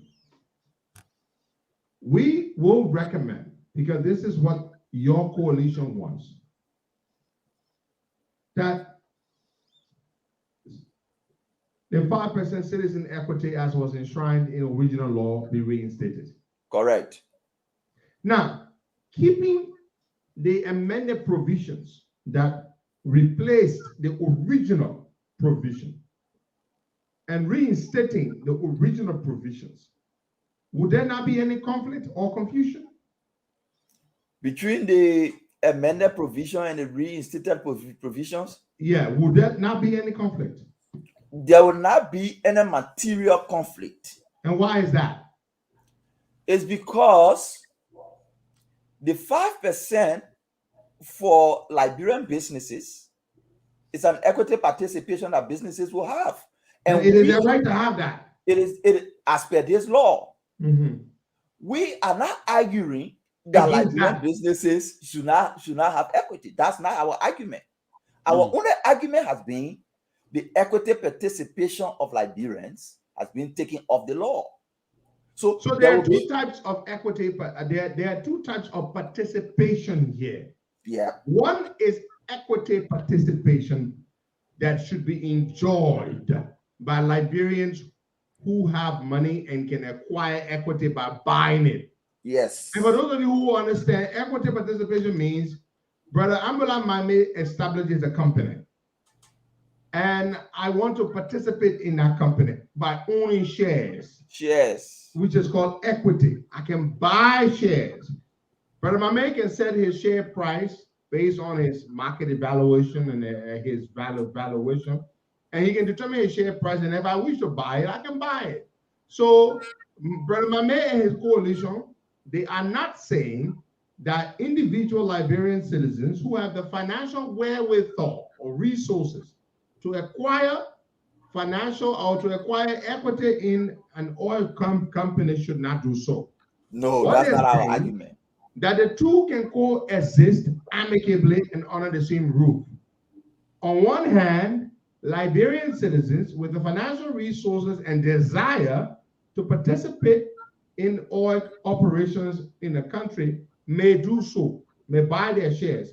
At the same time, on the other hand, the right hand, Brother Mame and his coalition, they're saying the original provision in the law, we stated very clearly that in each oil block, 5% equity must be set aside, categorized, and labeled as citizen participation or citizen equity, which should be managed by a trust.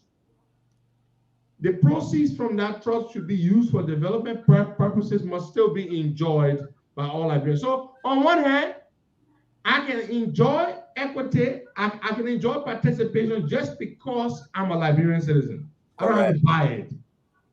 On the other hand, if I wish to buy equity, I can go and individually acquire it. So we have two types of participation here: equity participation and joint citizen participation. Right? Correct. On the basis of free carried interest. Correct. Because we're not buying that one. On one hand, an individual Liberian citizen may buy equity in an oil block.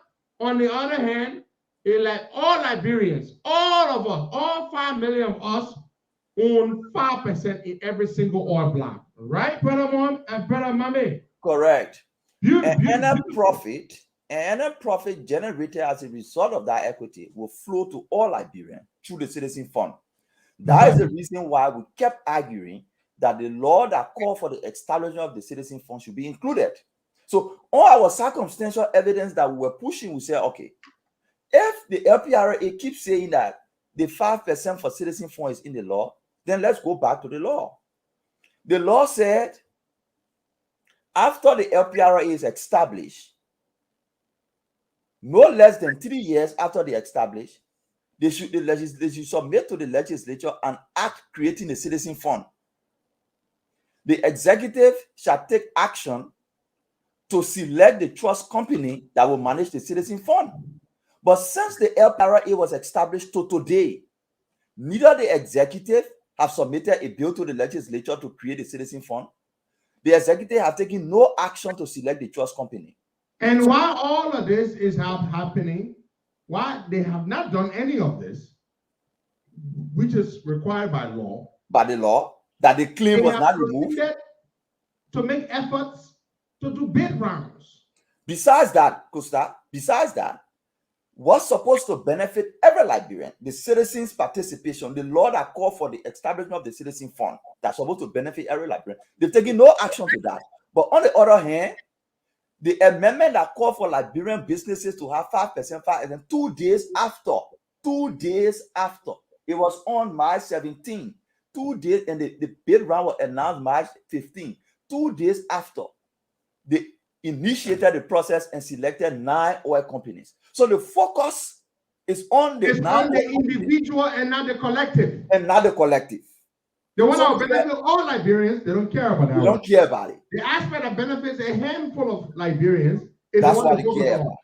So we said, if you claim that this law was not removed, why have you not taken action that will benefit every Liberian? But all you took action on the one that benefits a handful of Liberians. A handful of Liberians. So that was the circumstantial evidence we presented. And everybody saw it clearly. And part of that was led to the decision to say, okay. Because the facts were irrefutable. So say, okay, since that is the case, we will now include those provisions in the law. Because I guess they were not happy, Brother Mame. What you doing? You guys, that caused trouble. Yes. So, Brother Mame, let me break this thing down for our people who may not understand. Fellow Liberians, Liberia has potentially hydrocarbon resources, oil, as we call it, oil in layman's terms. And these potential oil reserves or deposits can be found in our offshore terrain. And we have seismic data, 2 categories of them, 3D and 2D seismic data, to indicate that Liberia potentially has oil in commercial quantity. In 2012, a company called African Petroleum, at one of its oil wells, Marina 1, February 2012, discover oil in Liberia. And correct me, but Mame, you know this stuff better than I do. African Petroleum did announce a discovery. But the discovery was not commercial. Oil block, right? Oil well. Yes. And they said we had commercial quantity, or we had oil, officially declared that we had it. Now, well, they've been looking for commercial quantity. As yet, we haven't discovered that. Commercial quantity means the quantity enough to justify the huge financial investment in order to what? Exploit the oil or produce the oil. They made a law with the help of our friends, our American friends, our European friends. They spent over $1 million, or just about, to craft a new oil law. This oil law was produced in 2016. The oil law says essentially that Liberian citizens together, all of us together, say all of us not get money to buy share in oil company. They say once you are Liberian, we must have 5% in every oil block. Every oil company that comes to Liberia to look for oil, they form the company and start producing the oil, we must have 5% in it. And the 5%, when the company finds the oil, the proceeds from the 5% equity should go into a particular account, or it should go into it should be controlled by what they call the citizen fund. We should find an independent company abroad, do a bid round. Yep. And give that independent company, that company should be a financial services company, or so a company that has the expertise to manage, and give them control, award them a contract to manage that citizen fund. And the money from that citizen fund should be used for development purposes. That 5%. In the Italian one, they call it free carried interest or something, which means we're not paying for it. No, we're entitled to it because we are what? Liberian citizens. Correct. On the other hand, now that's what Brother Mamwe and they're pushing for. That one was placed in the law. Some kind of babati way, our command went in the neck, under the cover of darkness. There are no records to show, no records in the Senate, in the legislature to show that that particular provision in the law, that all Liberian citizens will enjoy 5% to be put in citizen fund managed by a foreign firm. They made it when they removed that one from the law. They say, no, we don't want Liberians to enjoy this one. Then they put something else there that says what?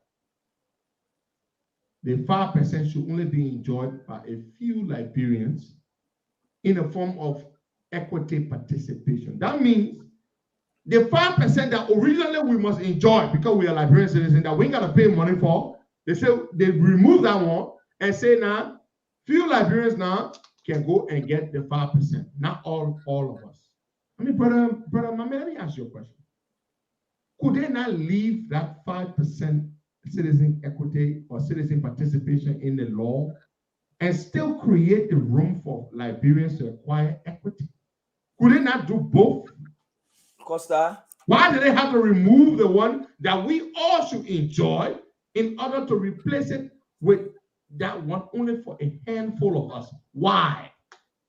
The reason they did it is because the government wanted to be the one, or officials of government wanted to be the one making the decision on which Liberian business get 5%. But originally, the petroleum law, section 14.3 of the original petroleum law speaks about the legislature enacting a mandate for Liberian business participation in petroleum operation. It's clear. They did not need to amend the law to put 5% for Liberian business. Section 14.3 addressed the need for Liberian business. It said the legislature shall enact, the LPRA shall create a strategy, and the legislature shall enact a mandate for the participation of Liberian businesses. What they were doing is they basically said the government must create the environment through that mandate that Liberian businesses will go and participate. The government should not be determining which Liberian business participate, because the risks of the government determining which Liberian business participate could be politicized.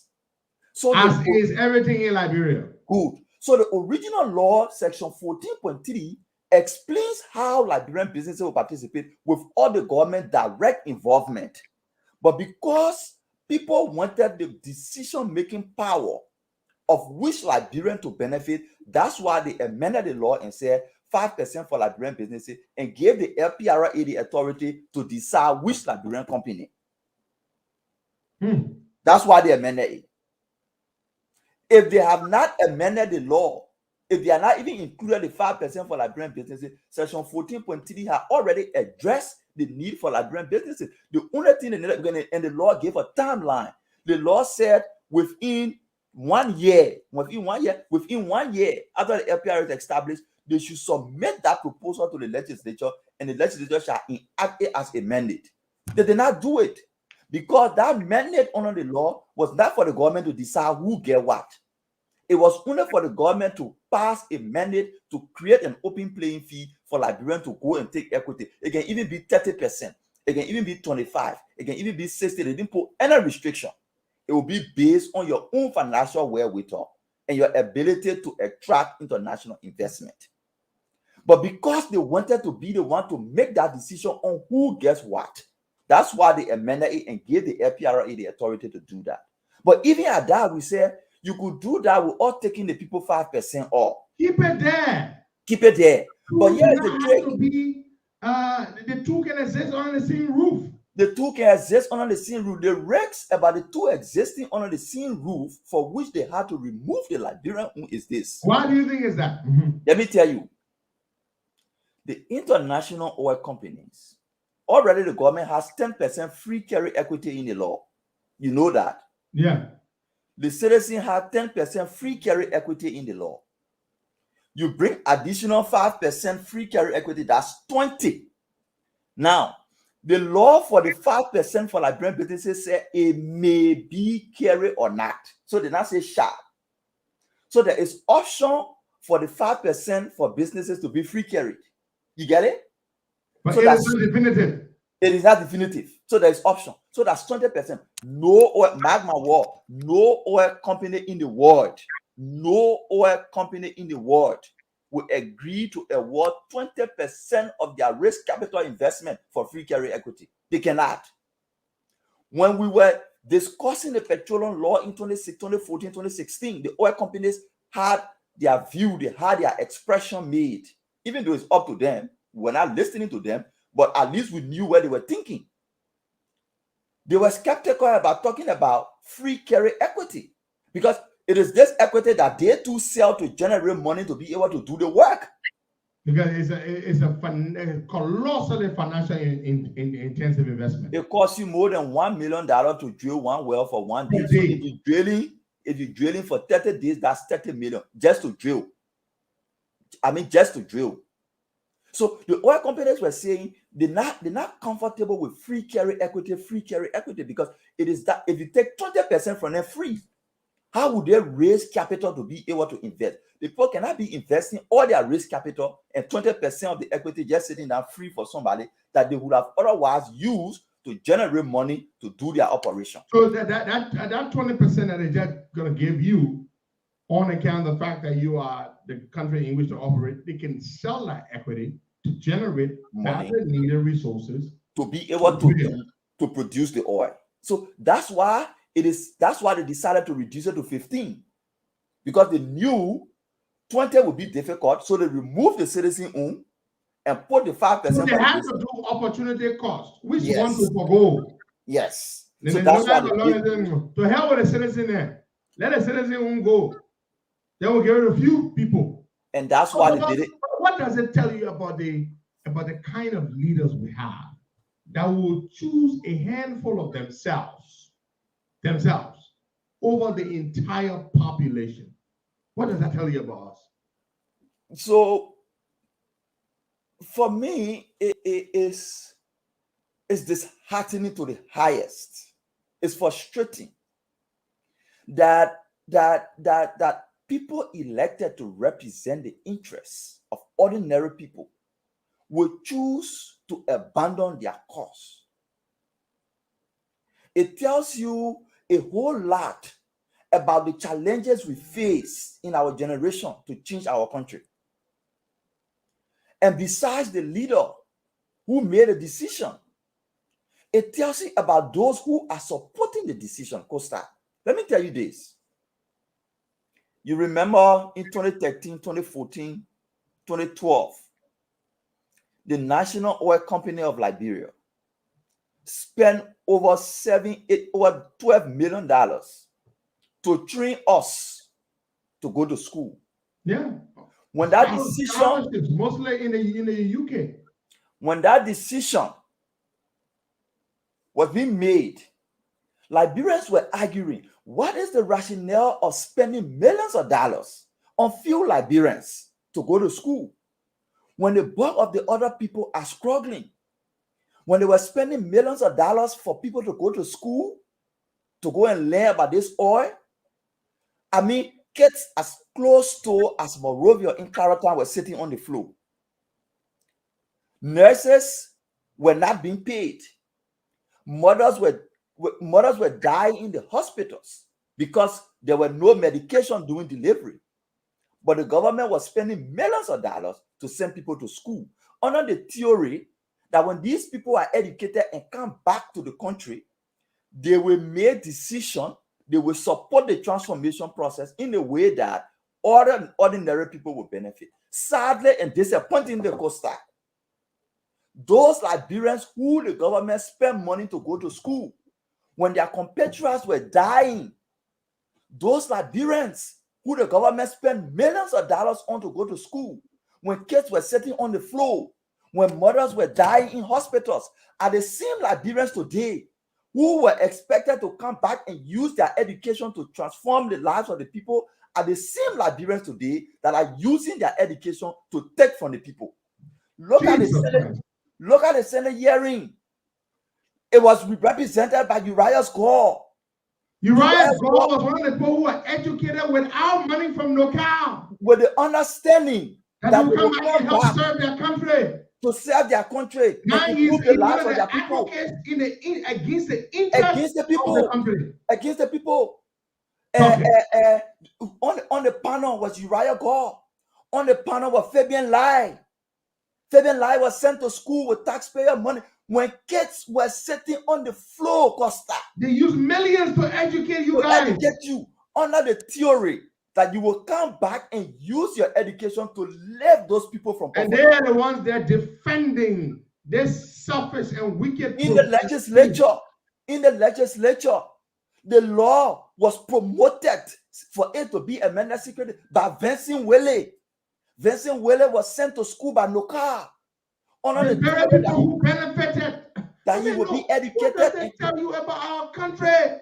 That's what I'm coming to. That's why it tells you about our country. There is a grand scheme of things against the ordinary Liberian. People are not understanding it. It is not just about 5%. Look at it beyond the 5%. There is a grand scheme, systematic and deeply rooted grand scheme to suppress and control and marginalize and oppress the ordinary people. So, and you know what? Brother Mame, here's an interesting thing. It doesn't matter whether you're a Congo man, whether you it doesn't matter. By the time you get a little bit of education and you benefit a little bit, you join the gang to destroy and suppress the rest of the people in the country. That is the mentality. So when you ask me the question, what it tells you, that's what I was trying to respond to. People who were educated with taxpayer money, hundreds of thousands and millions of dollars, when compatriots were sitting on the floor, when nurses were dying because they could not have $10 to buy, and they had such privilege to go abroad to some of the best schools in the world. To come back and use your education to transform the lives of your colleagues, you using your education to suppress them. I didn't know that Uriah Gore was one of the people in Fabian Lai. I'm disappointed. They were sitting on that panel making frivolous argument, defending a handful of Liberians against the entire population of I would have Liberia. expected Uriah as the lawyer of the LPRA to say the first thing we should do is to present to the legislature the act creating the citizen fund. The next thing we should do is to begin to select the international trust company. That's what I expect him to be saying. But instead, they were preparing for the selection of Liberian-owned companies. Few of them. It's disappointing, Costa. It's beyond 5%. It's about the mentality of our people.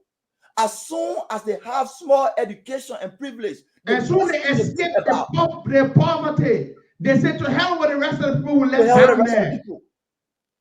I'm not excluding myself. It brings you to the point that when will we ever get a real leader that will prioritize the ordinary people and not just the few who manage to escape the poverty? When is the question?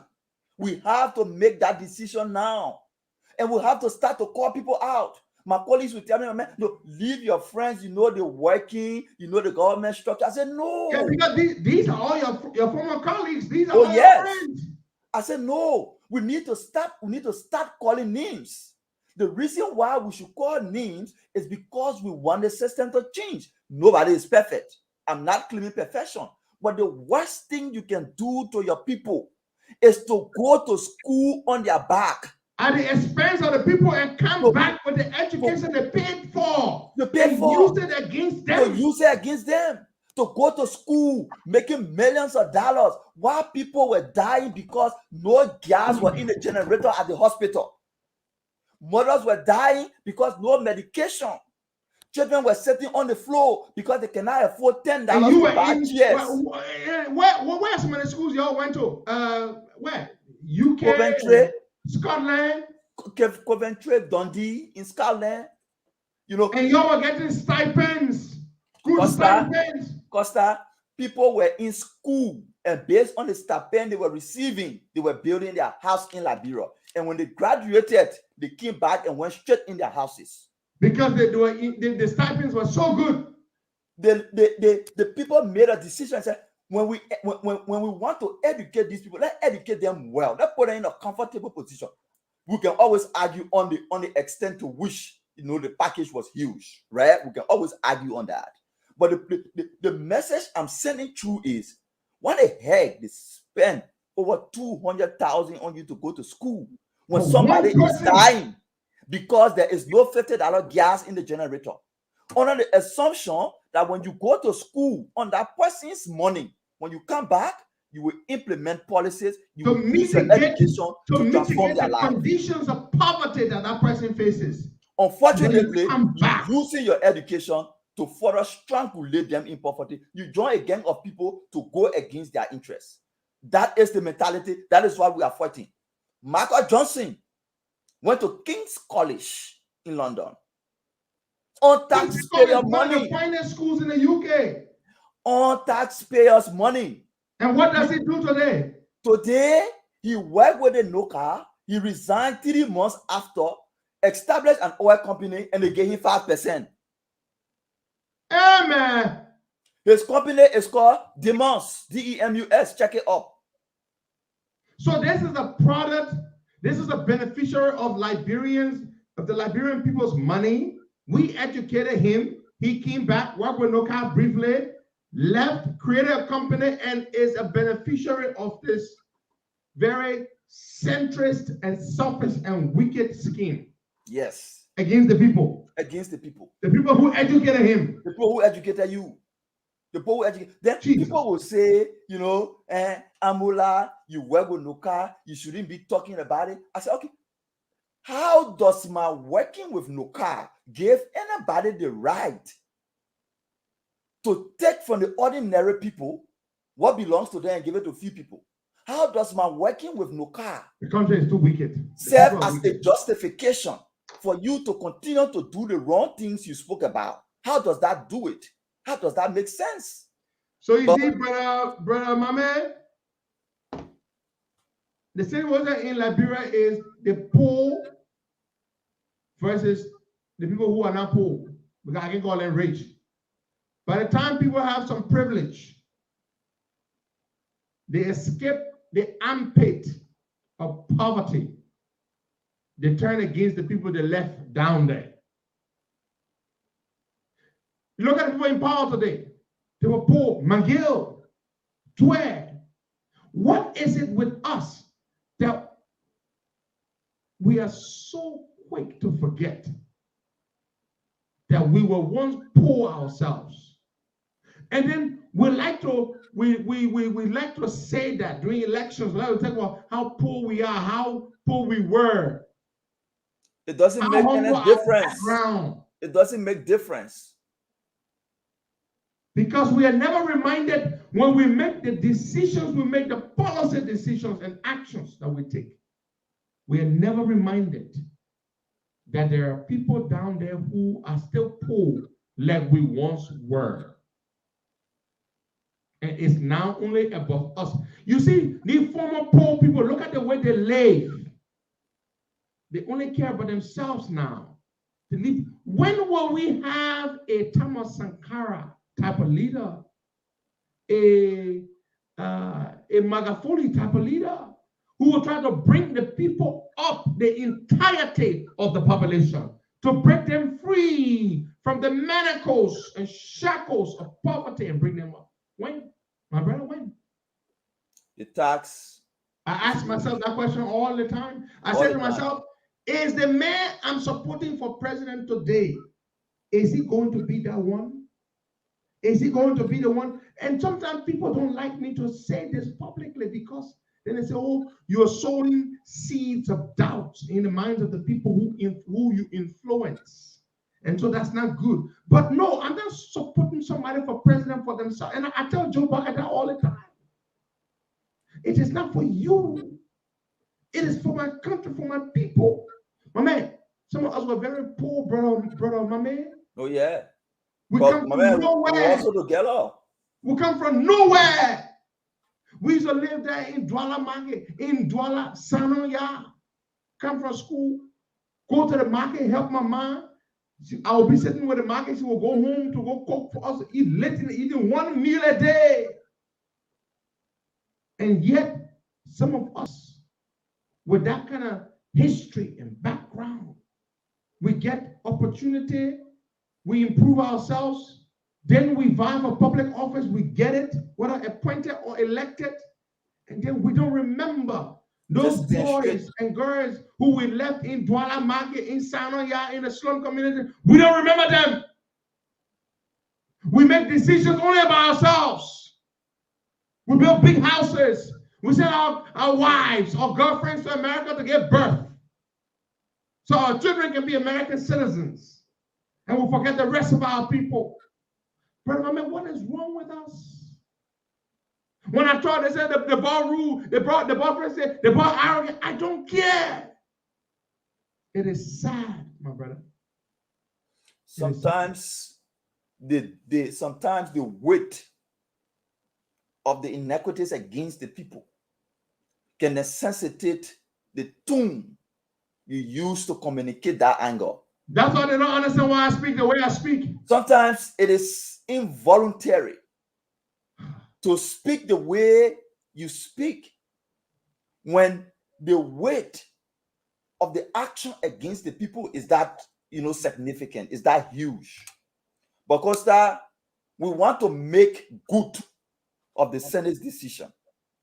We want to move forward of the Senate Judiciary Committee's decision.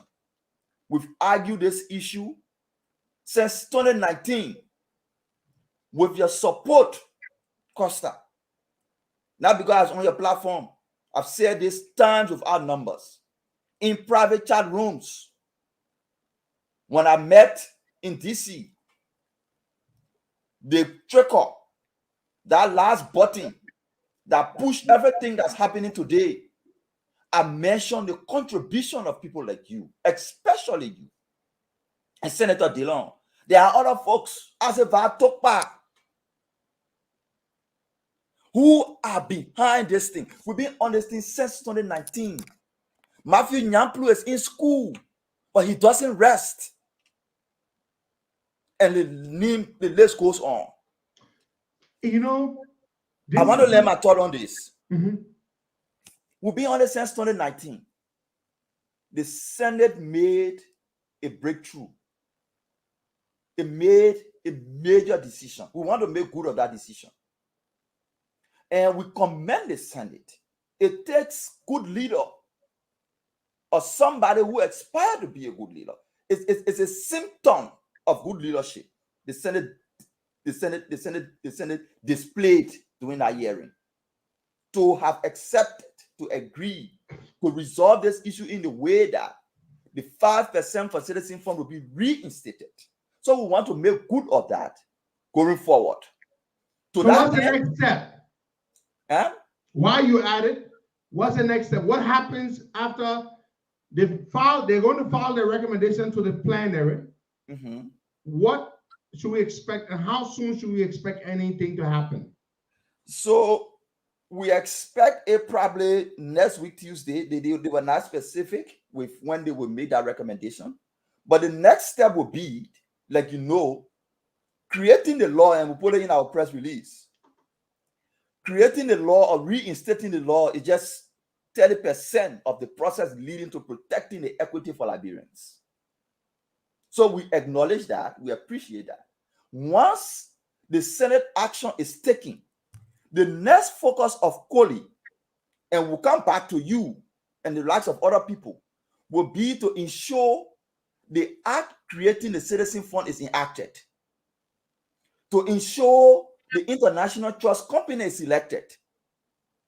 And in that act that creates the citizen fund, that I will detail how each Liberian will benefit.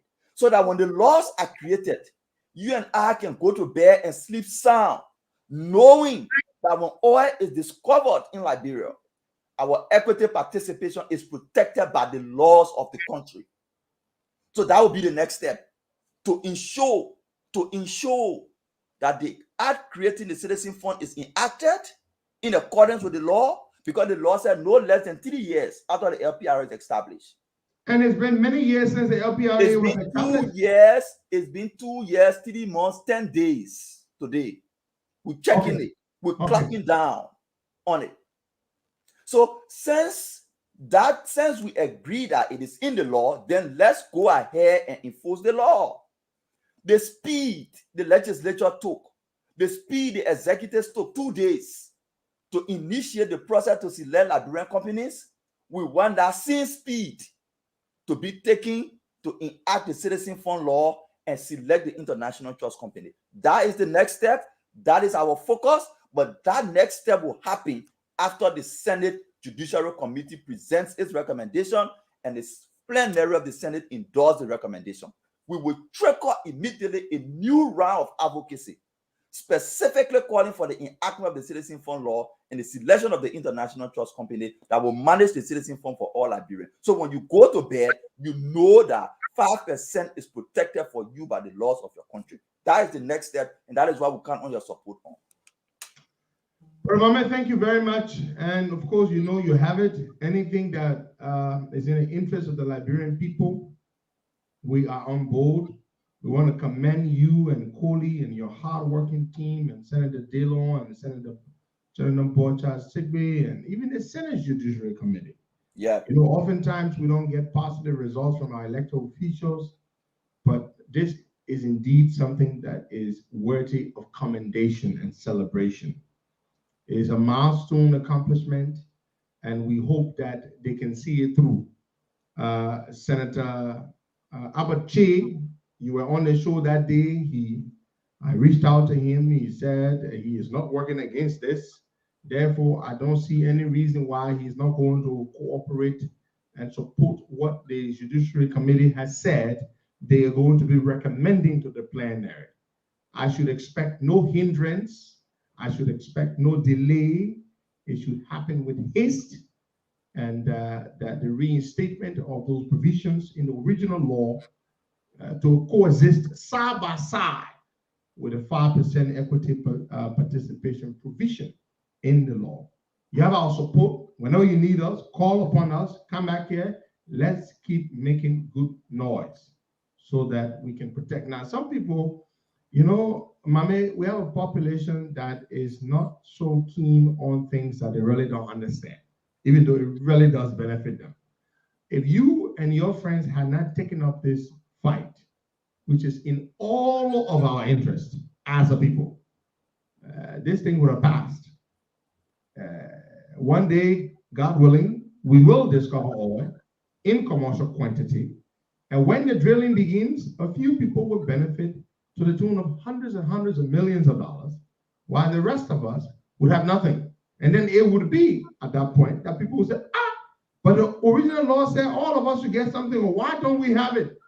Oh, when we were not paying attention, a few people in a sinister fashion connived, devised a strategy to purge that provision of the law that provided for collective citizen participation or citizen benefit from the law, to replace it with a provision that exclusively benefits a handful of us.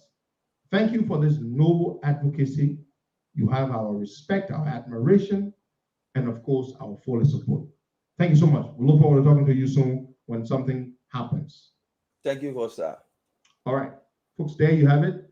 Ambula Mame there is the head of COLI. COLI is a coalition of Liberians and who understand the oil industry, who were trained, educated in that industry, and they've been fighting and they've won some major battles in this war. You know, a war is not one battle; it's oftentimes many battles, and they've won some major battles here. And we support them because what they're doing is a great thing. It's a great advocacy. It's a good thing for all of us. We have this tendency in our country, we like the sensational things. We like the things that are, I'm not going to say that are not important that we like to talk about, but we are oftentimes carried away by the sensational headlines and sensational stories. But they remove 5% from 5% citizen participation or citizen participation from an oil law for something. We haven't found oil yet. Of course, people don't find it present. They don't find it important.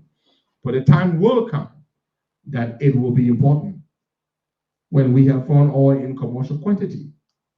And then you will all say, time they was going to be making plenty of money. But so these guys are fighting a fight today, and we join hands with them, we support them, so that when we discover oil in commercial quantity, that phrase commercial quantity means plenty of oil that justifies spending lots of money to produce it. That's what I mean by commercial quantity, a viable quantity of oil. Now, tomorrow we're going to continue here with the Adam Cisse case. Justice Justice Yusuf Kaba has ruled against Adam Cisse. He has ordered Cisse and his lawyers to go to the table and negotiate against their will with the lawyers representing Madam Zokla Williams. They've asked for $50,000.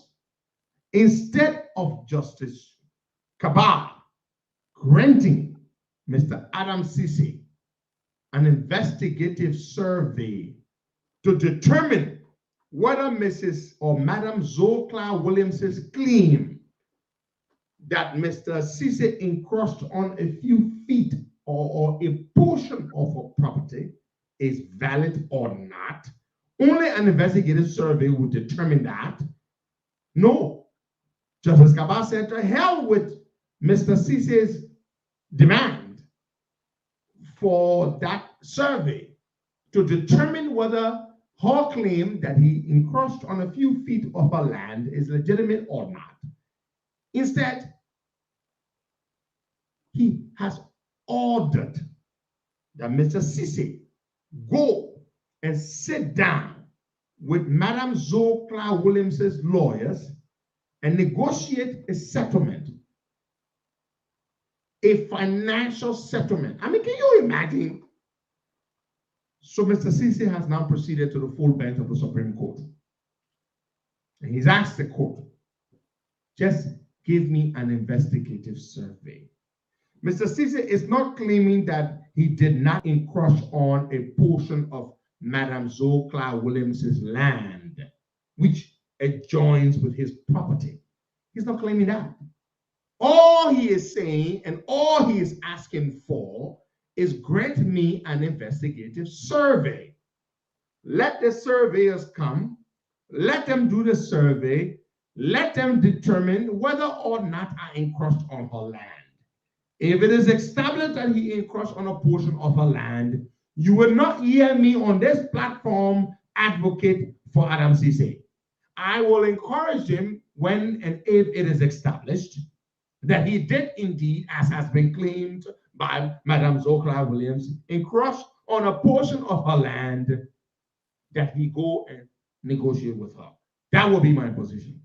But until an investigative survey establishes that indeed, as has been claimed by Madame Zoe Clark Williams, that Adam Cisse encroached on a portion of her land, I shall continue to advocate that a survey to investigate and determine the legitimacy of a claim is conducted, because that is the right thing to do. Tomorrow, we will go further into that and into other issues. JNB is still in the United States. He's currently in Phoenix, Arizona. I was supposed to go there, but unfortunately, I cannot make that trip. He will be back on the East Coast this weekend, where he will conclude a series of meetings and engagements, and then make his way back to Liberia on the 20th of this month. Thank you so much, folks. God bless you. Have yourselves a beautiful day. I'm Henry Pedro Costa, your humble servant. This is a platform where we do things that nobody else does. The other people don't do advocacy.